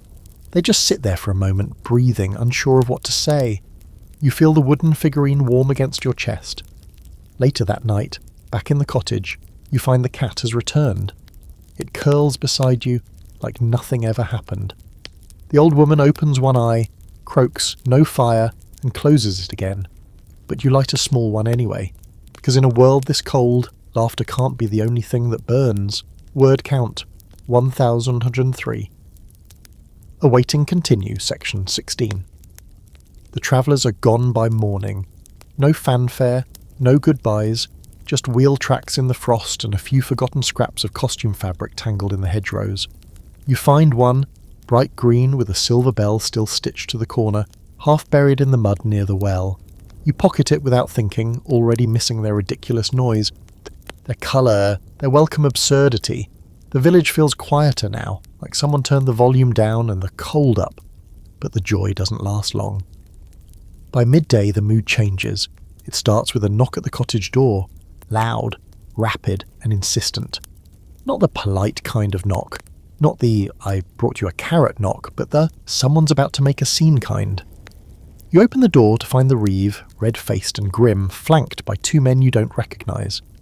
They wear cloaks stitched with rough emblems and carry long walking staffs. Not for walking. The reeve mutters your name, or the closest version of it he can manage, and then one word you do understand, fever. He wants you to come. You follow, pulled by that same mix of curiosity and dread that's become far too familiar. As you approach the far edge of the village, you see the crowd has already formed, not huge, not panicked, but tight, focused. At the centre is a woman, You recognise her from the fields, someone who once handed you a basket of onions and grunted in a way that seemed almost friendly. Now she's lying on a blanket on the ground, covered in sweat, eyes glazed, mumbling nonsense about silver dogs and a man with no face. Her skin is flushed, blotchy. She tries to sit up, then collapses, choking on her own breath. Someone sobs. Another person steps back, fast. The reeve says something sharp. The men in cloaks repeat it. Then the word you were hoping not to hear echoes across the small group like a curse. Plague. Not just sickness, not fever, plague. And here's your sobering historical fact. The plague wasn't just a singular one-time event. Europe experienced recurring waves, some massive or some more localized, but the fear never left. Bubonic, pneumonic, septicemic, the types didn't matter as much as the panic they caused. People fled towns, abandoned family, built suspicion into their daily lives. One cough could change everything. The woman is lifted, gingerly, and carried toward a small cottage on the outskirts. Someone ties a bundle of herbs to the door, a kind of wardum. Others begin moving away from the house, from each other. That easy closeness the villagers usually share, hands on shoulders leaning in to speak, is gone. Space suddenly matters. You don't realise you're standing still until someone hisses at you to move. You step back. You're not sick. You don't feel sick. But the word hangs in your brain like a spider's web, sticky and inescapable. Plague. The next few days pass in a blur of tension. People speak in whispers again. Doors that used to stand open are shut tight. Fires burn hotter, as if heat alone can ward off illness. Children are kept inside. The priest visits more frequently, reciting prayers with extra force like he's trying to shout the sickness away. No one smiles, no one sings. You're given a task, delivering herbs to each household. Not because they trust you necessarily, but because you're new and therefore expendable. Immune? Cursed? It's unclear. You try not to read too much into it. The healer gives you bundles wrapped in linen, lavender, rosemary, and something sharp that makes your nose sting. Hang these by the doors, she says flatly, and don't touch anyone. You do as you're told. You go from home to home, tying little bundles to posts and windows, or watched closely by people who no longer meet your eye. Some offer a nod. One man leaves a piece of bread on the step after you've gone. You don't touch it. At one cottage, a woman leans out just far enough to whisper that her son has started coughing. You see the panic in her eyes, the quiet, desperate pleading.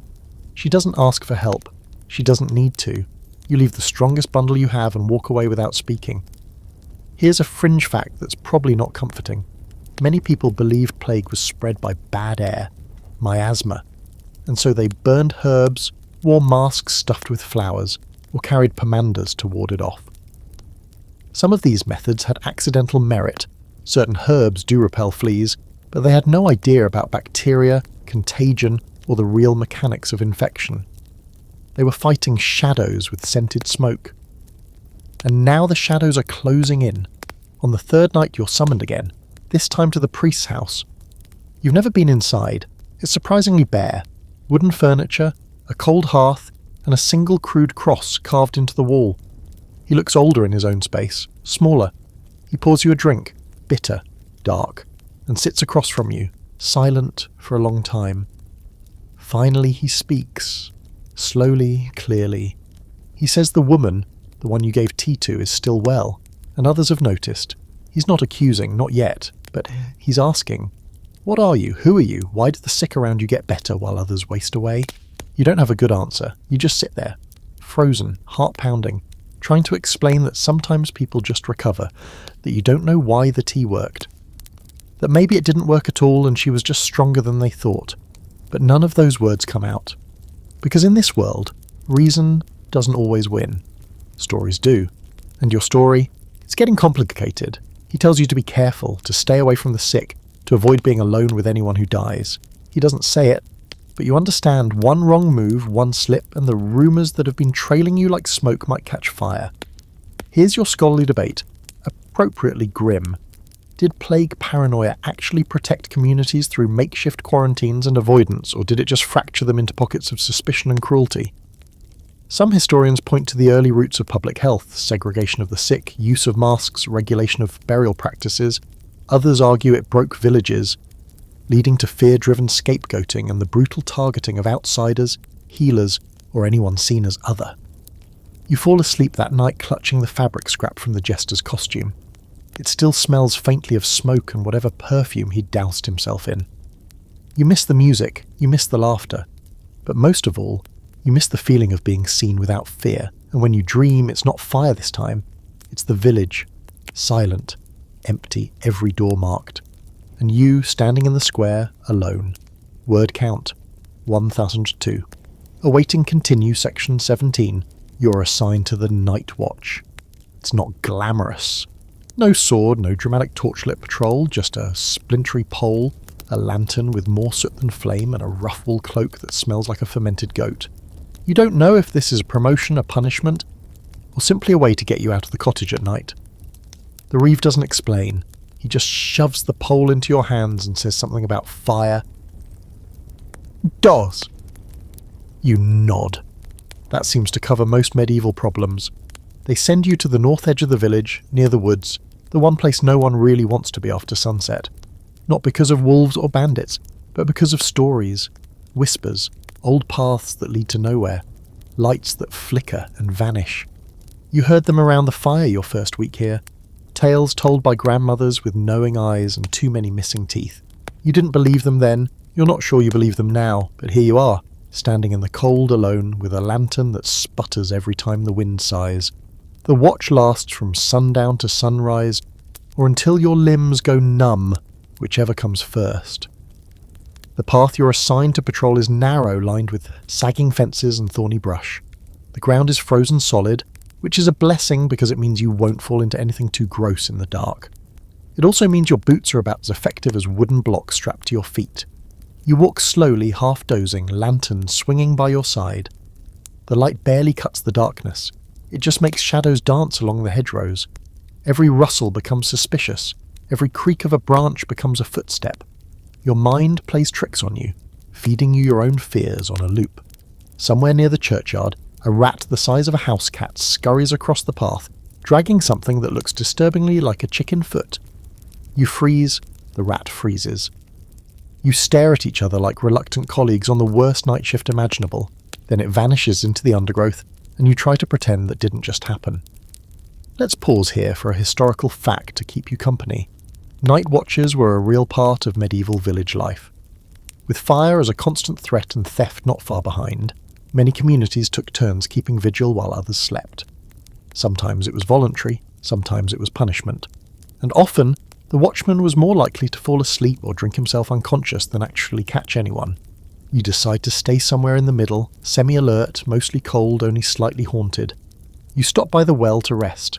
The village is silent, save for the distant hoot of an owl and the occasional grunt of some beast you sincerely hope is a pig. The stars are out tonight, clear, hard, pinpricks of light that feel both close and unreachable. You lean against the stone edge of the well, breathing in the sharp, icy air, and try not to let your mind wander too far. Then you see the light. It's faint at first. A flicker in the trees, too small to be the moon, too steady to be lightning. You squint into the darkness. It flickers again, farther down the path near the woods, where no one's supposed to go after dusk. A pale, bluish glow bobbing gently. Lantern. Ghost. Will-o'-the-wisp. You try to rationalize it, but you're already walking toward it. Of course you are. It leads you slowly, through a break in the fence and along a narrow deer trail. The cold sinks deeper into your bones with every step, but the light pulls you on. It moves like it knows you're watching. Like it wants you to follow. Maybe you should turn back, definitely actually, but your feet don't listen. And here's your fringe fact, courtesy of medieval folklore. Will-o'-the-wisps, ghostly lights that lead travellers astray, were believed to be spirits of the dead, cursed souls or mischievous fae. Some said they protected hidden treasure. Others claimed they led the curious into swamps, never to return. You're currently hoping it's the treasure version. The light drifts to a clearing. At the centre stands an old tree, twisted, enormous, with roots that bulge like veins across the ground. The light hovers near the trunk, then fades, just gone, like a candle snuffed out. You stand there, panting, breath fogging the air. Everything is quiet again, still, and then you hear it. Not a sound exactly, more like the absence of one, a pressure. a hush that settles around your ears like thick wool. The tree hums with it, like it remembers things it can't speak. You take a step closer, and your boot cracks a branch. The sound feels too loud, too sharp, like you've interrupted something. That's when you see the carvings. Symbols, deep, ancient, gouged into the bark with something sharper than a blade. Some look like runes, others like faces. One of them, half hidden by moss, is eerily similar to the pattern on your wooden figurine. You reach for it instinctively, and the wind picks up, hard. Leaves and frost whip around you, the branches creaking like bones, and a groan comes from the tree. Not wood shifting, but something deeper. Like the tree knows you're here. You run. You don't remember making the decision. Your legs just move. You crash back through the undergrowth. Slip on frost, rip your sleeve on a thorn, but you don't stop until the well is back in sight. The cottage roofs rising in the distance like dark teeth. You don't look back. You get through the rest of the night on sheer adrenaline. You stand near the fire pit, arms wrapped around yourself, watching the sky lighten by inches. No more lights, no more trees, just frost mud and the smell of your own fear. Let's wrap with a scholarly debate that might help you justify what just happened. Were these stories of ghost lights and haunted woods metaphorical warnings? Don't stray, stay close, fear the unknown. Or did they reflect actual shared experiences, hallucinations born of hunger and cold, or even natural phenomena like swamp gas and phosphorescence? You don't know. You just know that light was real, and it wanted something. As the sun finally rises, the reeve returns to collect your lantern and mutter something dismissive. You nod like nothing happened, like you didn't nearly join the ghost parade. You crawl back into the cottage, into your straw mat, and curl around the figurine still tucked into your tunic. The crack in it feels deeper now. So do you. Word count, 1101. Awaiting continue, section 18. You sleep late the next morning, or maybe it's not morning anymore. Your internal clock has given up trying to tell time in this world where nothing ticks, nothing beeps, and the only reliable alarm is the sound of hooves or screaming. You wake slowly, like your body is resisting the idea of returning to a place where the trees groan and lights drift in the night. Your arms ache, your clothes still carry the scent of cold dirt and frostbitten moss. The old woman is gone, probably to the communal bakehouse or the field, or maybe just outside to grumble at chickens. You lie there a little longer, thinking about the clearing, the carvings, the way the wind pushed at your back like invisible hands. You half wonder if you dreamed it, if the cold, the sleeplessness, and your growing obsession with a wooden figurine are all just blending into hallucination. But the ripped sleeve says otherwise. So does the scratch across your shin. You sit up and decide, whatever it was, you're not going near it again. Not today, not ever. But today the village has other plans for you. There's a visitor. No, not a traveller with coloured scarves and lutes. This man is different. He rides in on a well-fed horse with glossy hooves and a bridle made of dyed leather. His cloak is dark, trimmed in fur, and far too fine for someone planning to spend time around mud. He carries a staff, not a shepherd's crook or walking stick, but something carved, marked with stretched symbols, and topped with a polished stone that catches the morning light like it has something to say. He doesn't smile. People move out of his way like smoke around a breeze. You don't need someone to explain who this is. You can feel it. He's from the manor, the tax collector. Here's your unfortunate historical fact to chew on while you watch him dismount with practiced disdain. Taxation in the medieval world was relentless and rarely fair. Lords, kings, the church, everyone took their cut. Peasants owed a percentage of their grain, livestock, eggs, labour, and sometimes absurd things like 1 chicken per window or 3 pence per beard. Taxes came with little warning and even less mercy. And if you couldn't pay, they'd take something else, or someone. He's already in the square speaking with the reeve. You can't hear the words, but you don't need to. A cart sits nearby, half covered in cloth. Something heavy shifts under the blanket. Grain, probably. Maybe flax. A few chickens cluck nervously in cages. Payment. Tithes. The village gathers slowly, one by one, each household sending a representative. Some bring sacks of barley, others small bundles of herbs or jars of thick, waxy honey. One man offers a woven basket that looks like it took weeks to finish.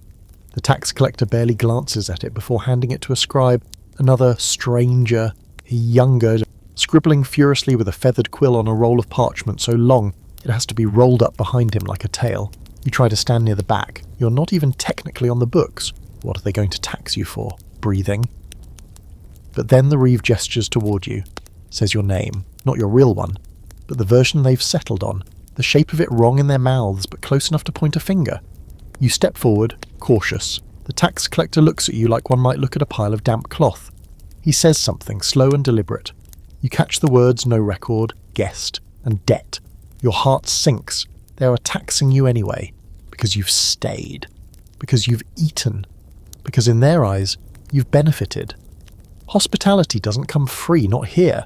You try to explain, half gestures, broken sentences, that you have nothing, no land, no tools, no harvest, but it doesn't matter. The scribe is already writing. The collector waves a hand and says something final. The reeve nods once, and then, to your surprise, someone else steps forward. It's the old woman. She limps out of the crowd and stands next to you like a crooked, smoke-scented wall of defiance. She points at you, then at her cottage. Then she says a word you do understand, family. The tax collector narrows his eyes. The scribe hesitates. It becomes a debate, a tense, clipped argument between the collector and the reeve, the scribe chiming in with a suggestion that's quickly dismissed. The villagers murmur among themselves. You stand very still. Eventually, the collector makes a decision. He lifts his hand, flicks his fingers, and that's it. A compromise. He won't tax you, but the household owes extra. Her household, the old woman. She doesn't flinch, she just nods and walks away like it cost her nothing. But it did. Let's take a moment for a fringe fact that stings. Some villagers found ways to manipulate the tax system by declaring fewer animals, hiding grain, or pooling resources to protect a vulnerable neighbour. Others suffered in silence, watching their meagre belongings disappear. Some took in orphaned children or injured workers in exchange for being counted as a larger household, which could slightly shift the burden. In theory, if the collector wasn't feeling spiteful, you follow her back to the cottage, unsure whether to thank her or apologise. When you step inside, she says nothing. She just sits at the fire, tucks a hot stone into her lap, and begins sewing as if she didn't just save you from becoming a line item on a scroll. You sit beside her, quietly, gratefully. Let's shift to a scholarly debate while you peel a turnip and try not to cry. Were medieval taxation systems inherently exploitative or a necessary evil in maintaining fragile economies and war efforts? Some argue that the taxes ensured survival, building roads, supporting armies, sustaining religious institutions. Others point to records of unjust collections, corrupt officials, and communities crushed under debts they couldn't possibly repay. You just saw someone pay extra for your right to exist. That's enough of a thesis for today. That night the fire burns low. The cat is curled beside the hearth again, now your frequent and uninvited roommate. You tuck yourself into the straw mat, the wooden figurine pressed against your chest. You keep thinking about that man's eyes, cold, indifferent. He wasn't cruel, he just didn't see people, only numbers, units. You're not from here, not really. But today someone counted you as family, and that means something. Word count, 102. Awaiting continue, section 19. You hear them before you see them, hooves heavy and fast, pounding the frozen path in a rhythm that makes every bird in the trees take off at once. You look up from the pile of kindling you're assembling to see dust rising beyond the trees, the unmistakable vibration of arrival. It's not the usual plodding pace of a messenger or the creaking squeak of the baker's cart. This is deliberate, urgent, dramatic. The Lord is returning. You didn't even know he was gone. A few villagers are already standing at the edge of the square, shielding their eyes against the morning sun as the procession draws closer. Horses, at least a dozen, come into view first. Sleek, well-groomed and far too clean for this village. Behind them, banners. Cloth of deep red stitched with silver patterns you don't recognise, fluttering in the breeze like a warning. And then, at the centre of it all, riding a horse that probably eats better than half the village, is the man himself. He wears a fur-trimmed cloak so thick and glossy it must have come from an animal that lived in luxury. His armour shines even in the pale light. The man is large, not just in body but in presence. His hair is neatly bound behind his head, and his eyes are sharp, watchful, taking everything in with the careful calculation of someone who knows this village belongs to him, which it does, literally.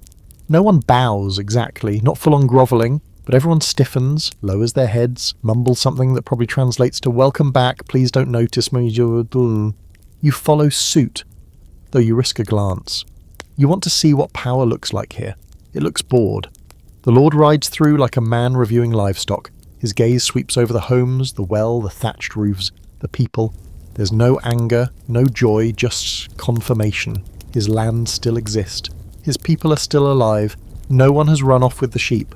Good. Here's your historical lens for this morning's parade. Many lords didn't live full-time on their estates. They moved between manors, managing their wealth and holdings like real estate portfolios. Their power was both symbolic and practical.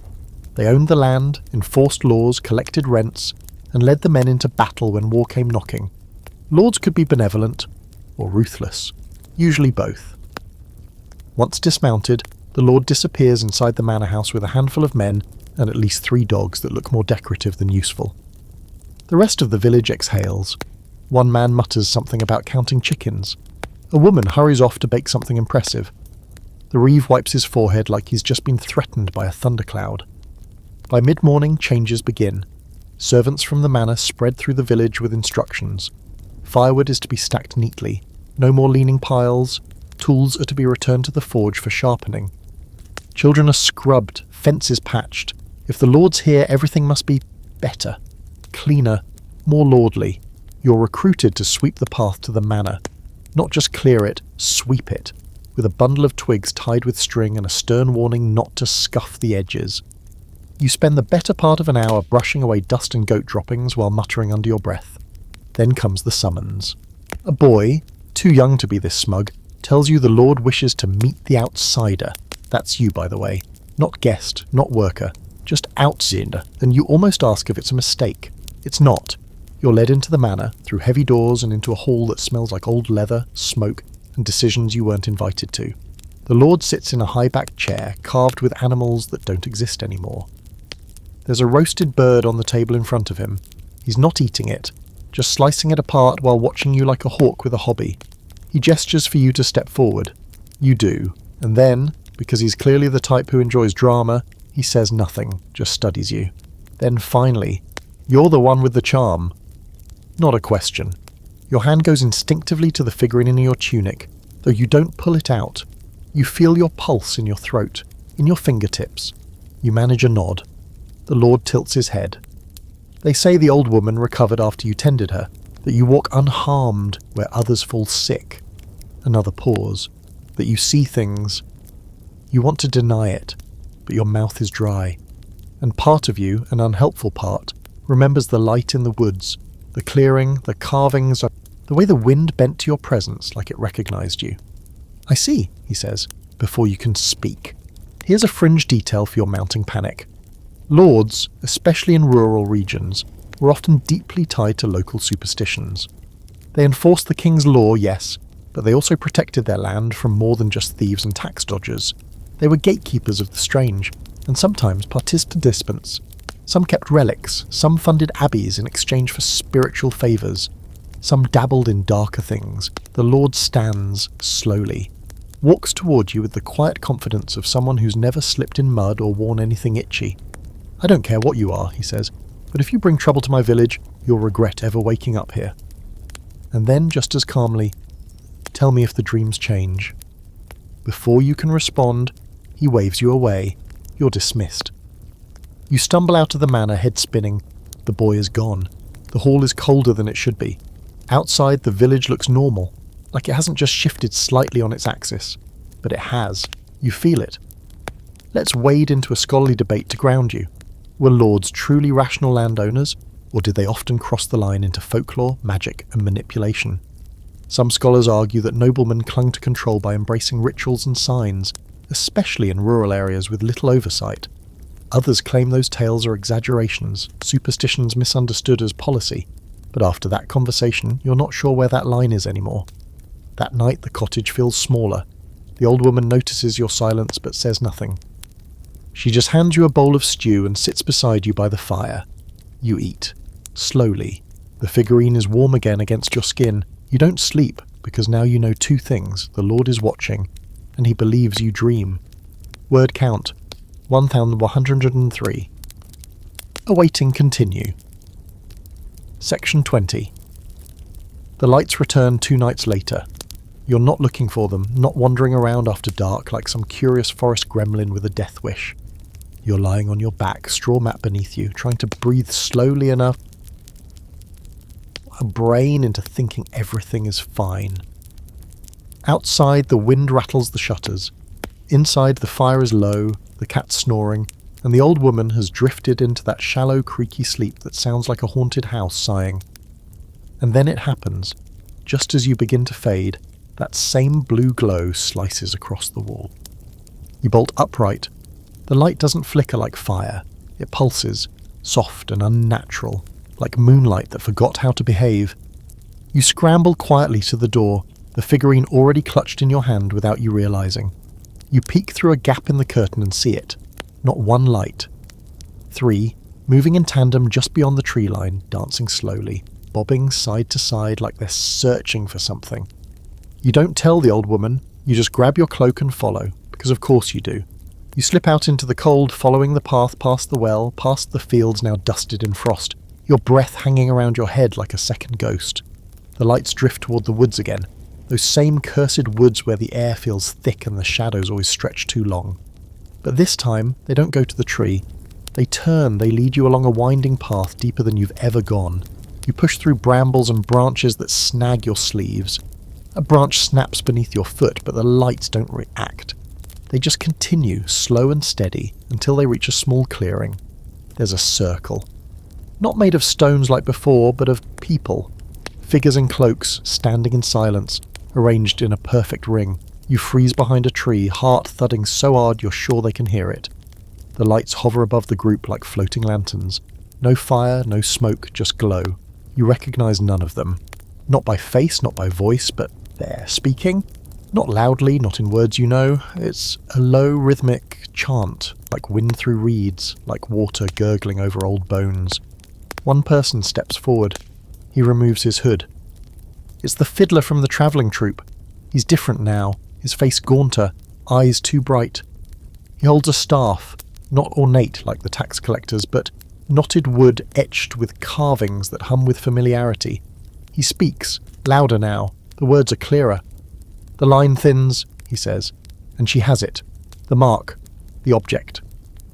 You don't know who she is. Then you realise they're all looking at you. You hadn't moved, hadn't stepped forward, hadn't breathed louder than a mouse. But they know. Here's your chilling historical footnote.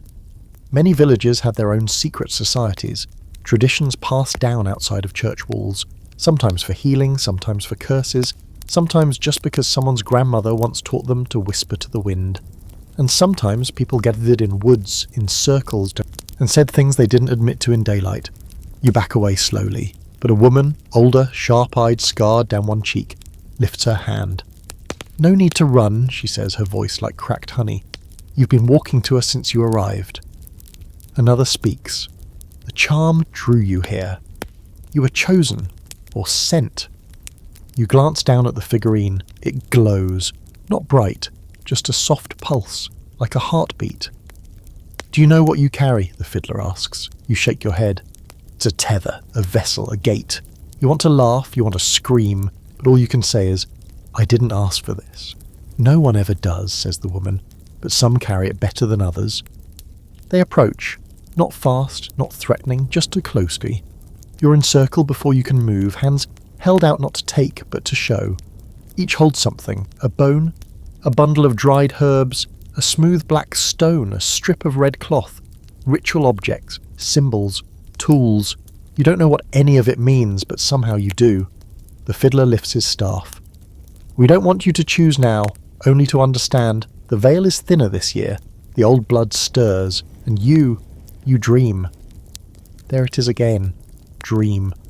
"The Lord knows," the scarred woman adds, "but he doesn't understand. He never did. He wants to control what he fears." "Which makes him dangerous," says another. And now for your fringe fact of the night. There are documented cases, real ones, of lords, priests and local rulers secretly sponsoring occult studies. Not always to suppress them, sometimes to harness them, to divine the future, to twist fate. They'd keep charm makers and dream readers in secret wings of their estates, hidden under the cloak of silence. Some were rewarded, others vanished. You clutch the figurine tighter. What happens now, you ask finally? The fiddler smiles. You choose whether to listen, and with that the lights extinguish. You wake up in your straw mat. There's ash in your hair, frost on your boots, mud on your hands, but you're home, somehow. And the figurine? It's split. Not broken, just open. Inside is a bead, black, smooth, still warm. You don't touch it, not yet. Instead, you stare into the fire thinking about the circle, the chant, the choice. And here's your scholarly debate to close with. Did medieval occult gatherings actually exist, or are they the product of fear, propaganda, and projection?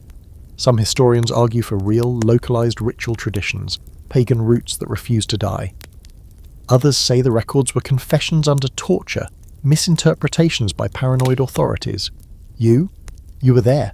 Whether in dream or reality, you stood in the circle, and they called you by name. Word count, 1003. Awaiting continue, section 21.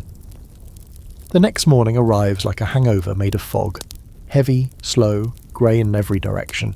It hangs over the village, blunting edges, muting colour, making every step feel like it happens underwater. You wake with the weight of the night still on you. The bead from the figurine wrapped in a scrap of cloth and tucked into your belt, like a secret you're pretending not to have. No one mentions anything unusual. No one gives you a second glance. But something in the air has shifted, and you know it's not just in your head. It's in the way people move. More deliberate, more cautious. Like they too heard things in the trees, or maybe you just want them to have. You try to act normal. You chop kindling, help the old woman sort through a pile of frost-damaged turnips, even smile when the cat climbs into your lap and sneezes directly into your face. The illusion holds, until the reeve appears at the doorway, arms crossed, expression grim. There's a trial, he says. You'll sit with the others. You're not sure what that means exactly, but you nod, because you've learned to nod when the reeve speaks.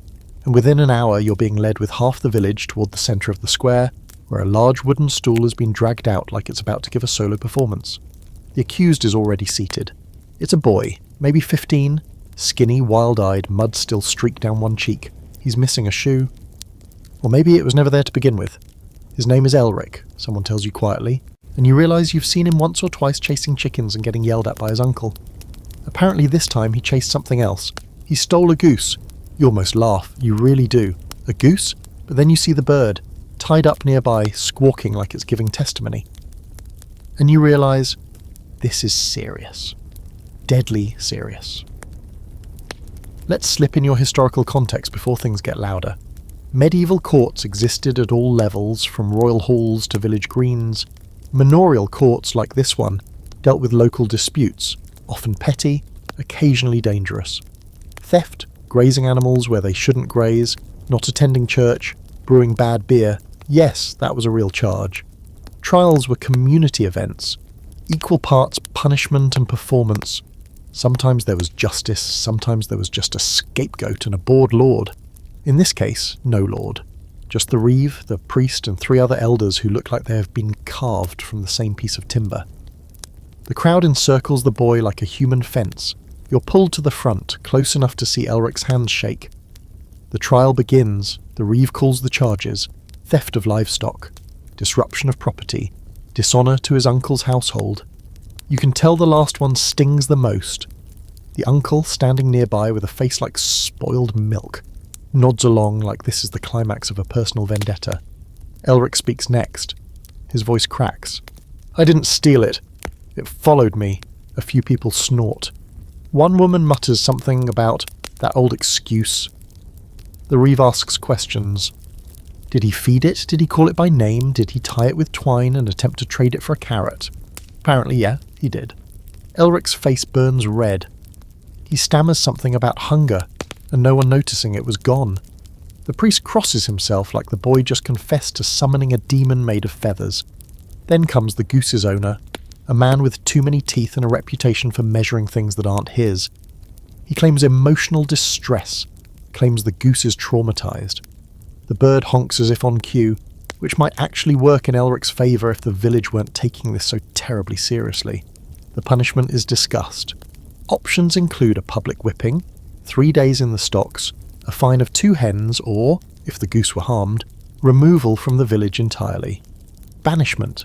You realise, with a sick twist of irony, that the figurine hidden in your belt is not the only thing someone wants to make disappear today. Here's your fringe fact. Geese were valuable. They weren't just noisy yard ornaments. They gave eggs, feathers, meat, and free security. A good goose could fetch more than a sheep. People went to court for less. Some were even punished harder for stealing animals than for attacking neighbours. One of the elders asked the priest for guidance. The priest, after a long pause, says, "The boy is wayward, but not beyond saving." It should be good news, but it's not, because now they're talking about repentance through service, hard labour, public prayer, wearing a penitent's collar, wooden, heavy, marked with a symbol that says sinner, a literal weight to bear around the neck for a week or more. You glance at Elric.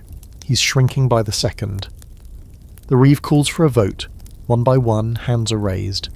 You watch the tally rise. Elric doesn't move. He's already folded into himself. Then someone coughs. You didn't mean to. But it echoes in the quiet. Heads turn. Someone near you mutters, "The outsider." And now it's your turn in the circle. The Reeve frowns. "Have you something to say?" You don't. Of course not. Your mouth betrays you.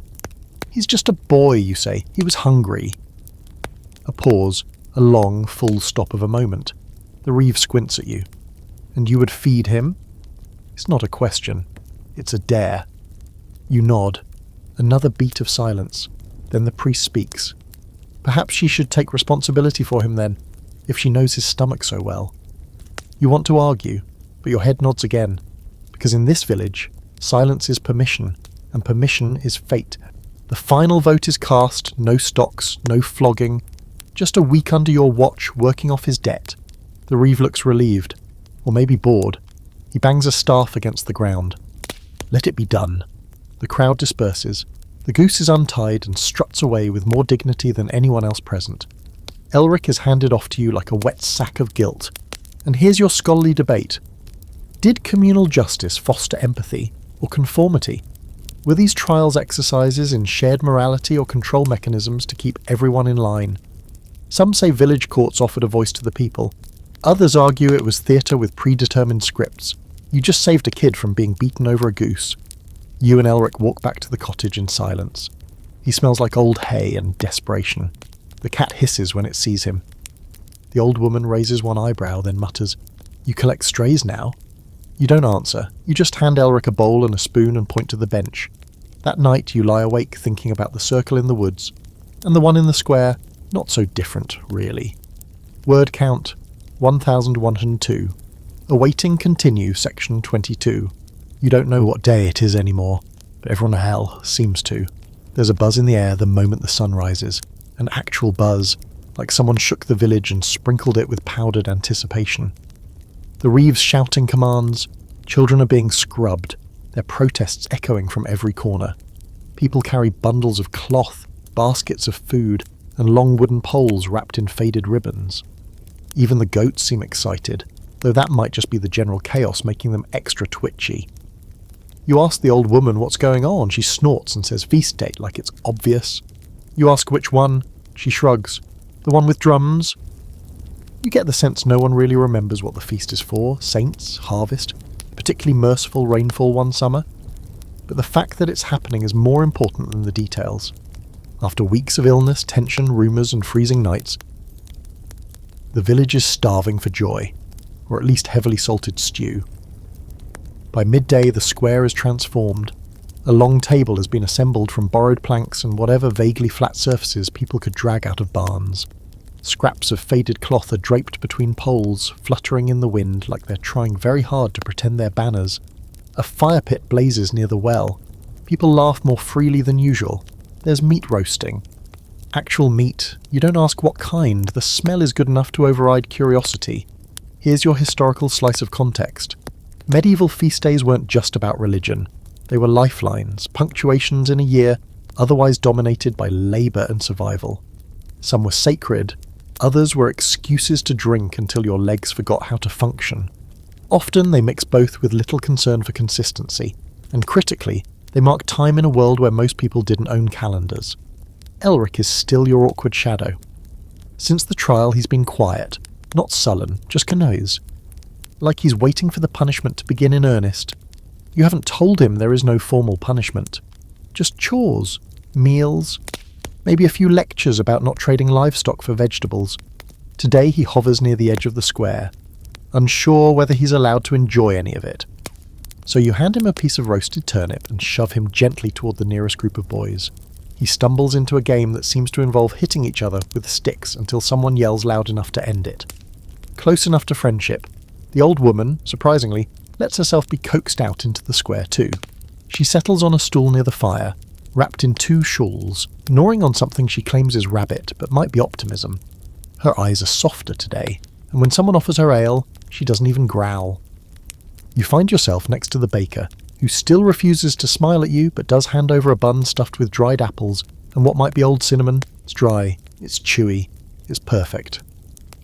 The musicians arrive mid-afternoon. It starts with 1 drum, deep, rhythmic, ancient sounding. Then a second joins in, offbeat and too fast. A pipe follows, squealing high and wild like a drunken bird.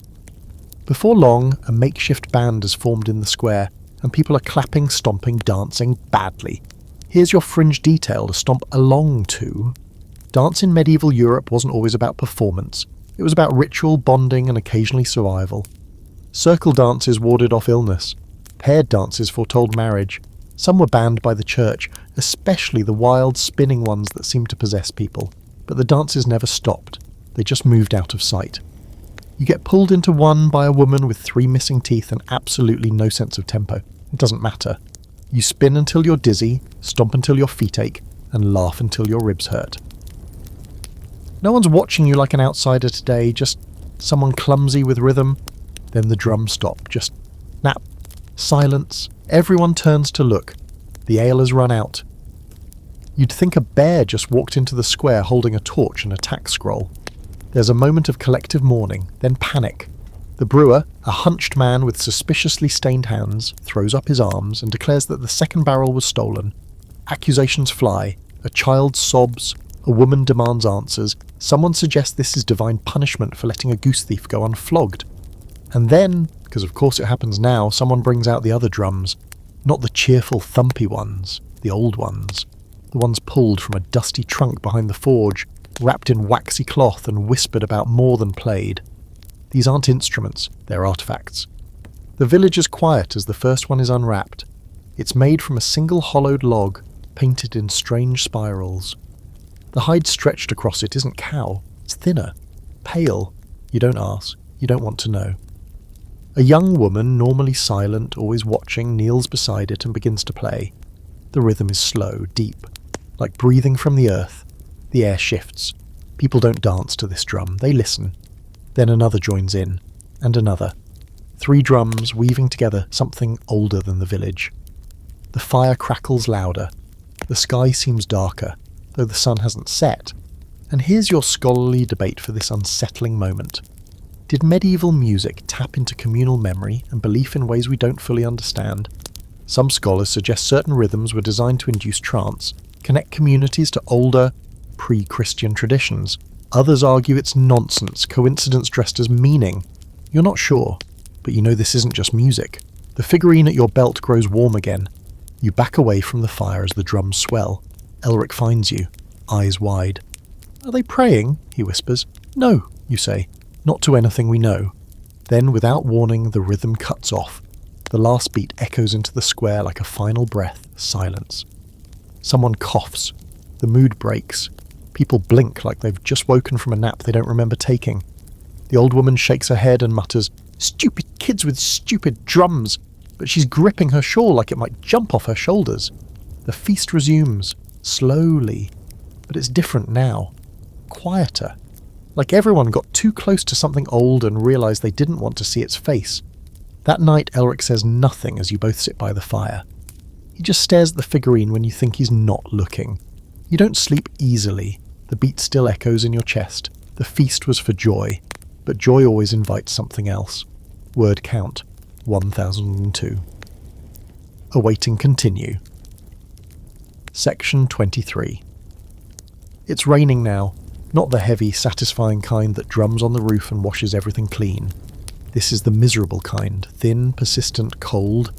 The kind that seeps into the seams of your cloak and finds every weak spot in your boots.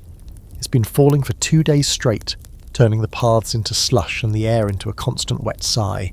The kind of rain that makes even the animals look annoyed. You see a goose standing under a sagging cart like it's rethinking its entire existence. The feast day feels like it happened in another life. After the drums, something in the village shifted again. People don't speak of it. They go about their routines with forced cheer, but their eyes flick sideways when thunder rolls, and the firewood gets stacked higher than ever. The old woman has become more superstitious, leaving sprigs of rosemary above the door and muttering blessings over the fire that definitely aren't from the church. Elric hasn't said a word about the figurine, but he hasn't gone near it either. He avoids your sleeping mat like it's smouldering, and you feel pulled. Like something has its hand on your back, steering you slowly toward a place you didn't ask to go. You try to busy yourself, that's how they all cope here. With movement. You help repair the fence near the pig pen, though you're fairly certain the pigs don't even believe in fences. You carry buckets from the well. You help the healer collect rainwater and press herbs into waxy bundles meant for treating coughs. The healer speaks to you only when necessary, and never about the night of the feast. She just presses a poultice into your hands and points toward the house of an older man who's begun coughing up black phlegm. The sickness is creeping back. Let's talk about a historical fact that now feels far too personal. After any large gathering in medieval times, feast days, market days, weddings, illness often followed. With no understanding of germ theory, and no real way to clean hands or shared bowls, viruses and bacteria spread quickly. Respiratory illness, stomach sickness, infections from minor wounds, they could flare up after something as joyous as a holiday. And the drums? Probably didn't help anyone's immune system. You visit the sick man, he's worse than you expected. His skin is hot, waxy and pale, and there's a grey film over his eyes. The healer said to place the bundle by the door and leave quietly. You do, but you also leave a bowl of warm broth, half a hunk of bread, and the last of the mint you've been hoarding since week 1. Maybe it helps, maybe it doesn't. You return home soaked through and aching to find the cottage strangely quiet. Elric is gone. The old woman shrugs when you ask. Boy said he needed air, she says, then squints toward the window like maybe she regrets not chaining him to the hearth. You throw on a dry cloak and go looking, stomach heavy. You find him, of course you do, exactly where you shouldn't. The woods. He's standing at the edge, hands stuffed in his sleeves, staring into the trees like they called him by name. When he hears you approaching, he doesn't turn. Did you follow the lights too? He asks. You don't answer. He does turn then, and there's something in his eyes that wasn't there before. Fear, yes, but also knowledge. I saw them again, he says, last night, in the fog. You swallow. You followed? He nods. Only a little. They didn't want me. Of course not. They wanted you. He lifts something from his pocket, a pebble, smooth, black, identical to the bead you found inside your figurine. It was on my mat this morning. You feel your breath hitch. 1 bead was enough. Now there's 2. And here's your fringe fact to chill you slightly further. In some folk traditions, black stones were used to trap illness, or spirits. They were passed from person to person, sometimes placed in pillows to absorb nightmares, sometimes buried under thresholds to protect the home. But if someone found one where they shouldn't, well, it usually meant something had noticed them. Elric tucks the bead away again, voice small. I don't want it. You nod. Me either. You walk him home, slowly. Every snapped twig feels louder than it should. You keep glancing at the trees. Nothing follows, but you feel watched. When you get back to the cottage, the old woman hands you a folded scrap of linen. From the priest, she says. He left it earlier. It's a note, scrawled in an uneven hand that looks like it was carved with a spoon. Dreams grow louder, the Lord has asked for you. Come after moonrise, come alone. You read it twice, then fold it again and slide it into your sleeve. Let's pause for a scholarly debate that feels uncomfortably relevant. Did dream visions in medieval Europe hold cultural authority, or were they seen as madness? Some records show that dreams were treated as divine messages, especially if they involved saints or omens. Others were suppressed, treated as hallucinations, temptations from demons, or simply the ramblings of the sick. What separated a prophet from a madman? Usually social status. And who listened? That evening, as rain drums on the thatch like distant hoofbeats, you slip away from the cottage. The old woman doesn't stop you. Elric is asleep, the cat curled beside him like an unhelpful chaperone. You head toward the church. It's smaller than you expected up close, made of stone so old it's almost soft around the edges. The door creaks when you push it open. Inside, the priest is waiting by the altar, lit only by a single candle. "You've felt it, haven't you?" he says without preamble. "The weight, the way the world's thinning." You nod, because pretending otherwise is now officially useless. He picks up a small bundle, a cloth pouch sealed with wax and twine. He hands it to you. "This is for protection," he says, "not salvation. I can't give you that." Inside the pouch is a pinch of dried ash, 3 tiny bones, and something that smells like crushed rose petals. "The Lord dreams too," he adds, but he doesn't understand what they mean. You want to ask what you're supposed to do, where this is going, but he doesn't give you a chance. "Things are waking," he says, "and you are walking in their direction." You walk home in silence, rain clinging to your shoulders like regret. The village is asleep. The world feels thinner, like the priest said.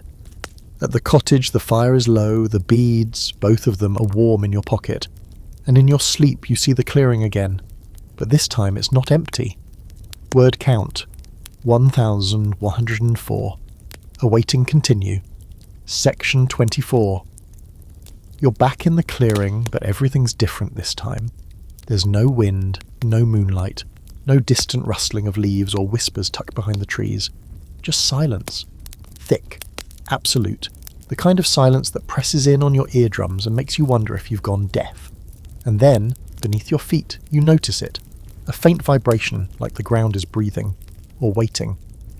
Around the perimeter, tall figures stand cloaked in shadow. Taller than any man. Still as stones. You can't see their faces, or if they even have faces, but they pulse with the same low energy that's humming under your soles. The clearing smells like rain and ash, sweet rot, and something faintly metallic, like old coins left too long in a wet pocket. At the centre is the tree again, twisted and gnarled, its branches stretched up like it's trying to pull the clouds down from the sky. The carvings along its bark glow faintly now, threads of silver light crawling through the ancient wood like veins. You want to run. You don't. You step forward, and as your foot crosses the edge of the clearing, the air changes. It sharpens. Every breath feels like it's slicing you from the inside. Your heart pounds.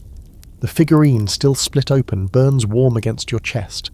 The 2 beads you carry, yours and Elric's, vibrate in tandem, and for a brief, terrifying moment, you're sure they're going to melt through your skin. Then a voice. Not from outside, not from behind the trees. From inside you. It vibrates in your chest like a second heartbeat. "You are the gate," it says. No ceremony, no explanation, just that. You blink, and the clearing is empty again. You wake up gasping, back in the cottage. The fire's gone cold. The cat is gone. So is Elric. You scramble out of the blankets, grab your boots, half-laced, and run outside. The village is silent, pre-dawn. The kind of quiet where even the birds haven't dared speak yet. You check the well, the bakery, the path near the woods. You find him near the forge, curled in a pile of ash, sleeping like he belongs there. When you shake his shoulder, his eyes snap open, wide and glassy. "I heard it as it," he whispers. The tree. You don't ask questions. You just help him up and guide him back to the cottage. He doesn't resist. He doesn't speak again. Just walks with you like a shadow in search of its body. Here's a chilling historical note to file next to your creeping dread. In some rural communities, people believe dreams could carry the soul out of the body, literal soul travel. Waking someone too suddenly could trap them between worlds, leave part of them behind. Some sleepers were tied at the wrist with a red string to anchor them to their bodies. Others had salt sprinkled on their feet. You start to wonder if you need both. Later that morning, the Lord summons you. No messenger, no cryptic letter. Just a boy at your door, face pale, eyes wide. The master would see you now as you leave Elric asleep and follow. The manor feels colder this time, even with a fire roaring in the central hearth. The windows are shuttered despite the daylight. Candles gutter in their holders. The smell is wrong, not rot exactly, more like too many herbs, like someone tried to cleanse something they didn't understand. You're led to a chamber you haven't seen before. Not the Great Hall, not the chapel. A room beneath it all, down a set of spiral stairs cut from rough stone. It smells like damp wool and secrets. The Lord is already there, sitting before a long table covered in scrolls and glass jars. He looks worse than before, thinner, paler, like someone carved the sleep out of his eyes and filled the space with smoke. He gestures for you to sit. You don't. Tell me what you see, he says. You hesitate. He doesn't blink. At night, in dreams, tell me. You say nothing. But your countenance gives you away. The Lord leans back, folds his hands, and, of all things, laughs. Not loudly, not cruelly, just tiredly. You think this is about you, yes? You think this village is new to the old paths? He stands and walks to a shelf, removes a leather-bound book so old the spine flakes in his fingers. He opens it to a page marked with a scrap of dark cloth. There, drawn in painstaking ink, is your figurine, whole, uncracked, but unmistakable. I found it when I was a child, he says. Same shape, same face, same curse. He looks up at you. We're not the first, we won't be the last. Let's talk about a fringe footnote in history that now feels like autobiography. Objects in medieval folklore weren't always cursed in the fire and brimstone sense. Some were portals imbued with memory, worn down by generations of hands and stories until they carried power simply through survival, passed on in secret, lost, found, buried, and sometimes opened. You ask him what it does, what it more wants. He doesn't answer. He just pushes the book across the table toward you. Inside are drawings, circles, trees, stones. People who look far too much like the villagers you see every day. Then he says, "If it wakes, we won't be able to put it back." You ask what it is. He replies, "Whatever was waiting on the other side." You don't get to ask more. He waves you away, exhausted, muttering something in a language you don't know, and turns back to his jars and scrolls. You leave the manor. You carry the book. It feels heavier than it should. Let's land on your scholarly debate before your stomach finishes tying itself in knots. Were medieval villagers living within overlapping layers of myth, belief, and reality? Or was it all just desperation given shape? Some argue that ancient ritual blended seamlessly with Christian tradition, forming a tapestry of dreams and symbols no one person could fully untangle. Others say most of it was imagined, hallucinated, misremembered by fearful people in cold houses. You're no longer sure which camp you fall into. You return to the cottage to find Elric awake, his eyes clear. "The beads are gone, he says. Your hand shoots to your belt. He's right. They're gone. And that night, you don't dream. The clearing is silent, but when you wake, your hands are stained with ash, and your door marked. Word count 1004. Awaiting continue, section 25. The mark on the door is unmistakable. It wasn't there the night before. You're certain. You've stared at that door more times than you can count, tying herbs to its frame, patching drafts with old cloth, wiping away mud and soot with the edge of your cloak. You know this door, and now someone or something has drawn on it. A perfect circle. Inside it, a spiral clockwise, barely carved into the wood, just deep enough to catch the light when it hits at the right angle. It smells faintly of burnt resin. The old woman says nothing when she sees it, just raises one eyebrow like she's seen this before and isn't thrilled to see it again. Elric keeps a safe distance. "What does it mean?" he asks. You don't answer, mostly because you don't know, and partly because deep down you do. The spiral is a summons, a signal, an invitation. No one else in the village seems to mention the mark, though you see the way their eyes linger on the door as they pass. You see the baker cross himself when he walks by with a tray of bread. The reeve offers you a half-hearted nod that says, "I'm not getting involved." Even the priest, who comes to drop off firewood in an uncharacteristic burst of generosity, avoids looking directly at the carving. They all know what it means, and they've decided you're the one who's going to deal with it. Here's a historical note that might help, or might just tighten the knot in your stomach. Certain symbols, especially spirals, knots and circles, show up again and again in medieval folk art. On door lintels, under floorboards, scratched into barn beams. Scholars still argue about whether they were simple decoration or protection charms, but one thing's certain, they were placed, deliberate, quiet acts of defiance against things people couldn't name out loud. You try to go about your day like normal. You feed the fire, stir a pot of something vaguely edible. You try to sweep the floor, but your hand keeps drifting to the figurine, now cool again, and to the book the Lord gave you. You haven't dared show it to anyone else, not even the old woman, but its pages whisper to you every time you touch it. You finally give in. You open it by the fire, flipping through carefully. The drawings are strange, fluid. People gathered around trees, stones etched with spirals, a woman standing in a ring of fire holding what looks like your figurine above her head. The text is in that same language the Lord mumbled, half Latin, half dream, but you understand more than you should. One phrase repeats over and over in the margins. What is offered must walk willingly. You don't like that. Evening comes. The sky turns the colour of old bruises, grey-purple, streaked with orange. Thunder rumbles somewhere distant, but it doesn't rain. Not yet. You sit by the fire while Elric and the old woman play some quiet game involving stones and intense eye contact. They say little. They're waiting for you to do something. You already know where you're going. At twilight, you pack a small satchel, bread, a knife, the figurine, the book, a piece of charcoal and a bundle of herbs the healer said might be helpful but refused to explain. You sling it over your shoulder, take a breath, and step out into the dusk. They don't stop you. You follow the path out of the village, past the well, past the blacksmith's shed, now empty and echoing, and toward the woods. The path is slick from earlier rain, and the air feels charged, like the world's holding its breath. At the tree line, the lights are waiting. 3 of them, blue, steady, familiar now in the worst possible way. You follow them. They guide you along the same deer trail, winding deeper than before where even the air feels older. You pass the twisted tree, the one from your dreams, and it doesn't hum this time. It watches. Finally, you reach a different clearing, smaller, circular, surrounded by stones that rise like teeth from the earth. In the centre, a flat slab of rock, slick with moss and faint carvings worn by centuries of wind and human touch. And they're waiting for you. Not cloaked figures this time. Villagers, your villagers, not all. Just a handful. The fiddler returned once again as if he'd never left. The scarred woman. The young mother with the quiet child. Even the reeve, face grim, eyes unreadable. The priest stands apart, hands clasped. Not smiling, not frowning.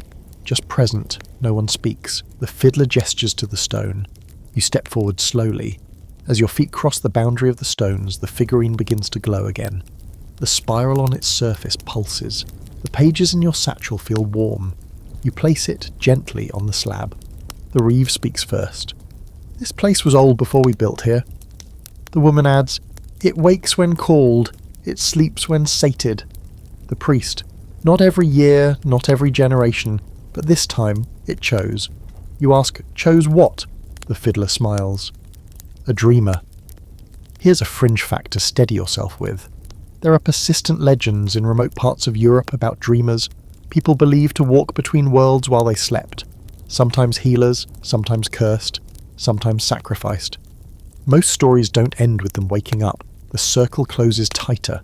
They begin to hum, low, vibrating like the drums from the feast but without rhythm. The sound sinks into the ground, coils around the stones, seeps into your skin. You feel it behind your eyes. Then the woman reaches forward and presses her palm to your forehead. Your knees buckle. The world tilts. And suddenly, you're not in the clearing anymore. You're nowhere. And everywhere. Darkness all around except for faint shapes moving slowly. Trees, faces, flames in the distance. You see the manor, but it's crumbling. The village, but overgrown, swallowed by moss and silence. You see the tree, but burning, the symbols crawling like ants. And beneath it all something stirs. Massive. Old.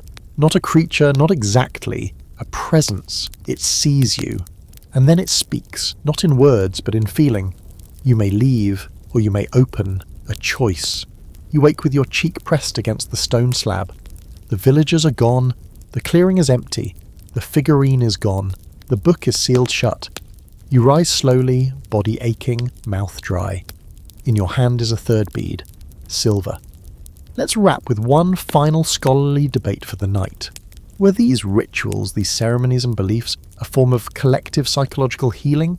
symbolic acts to process trauma and change? Or were they something more?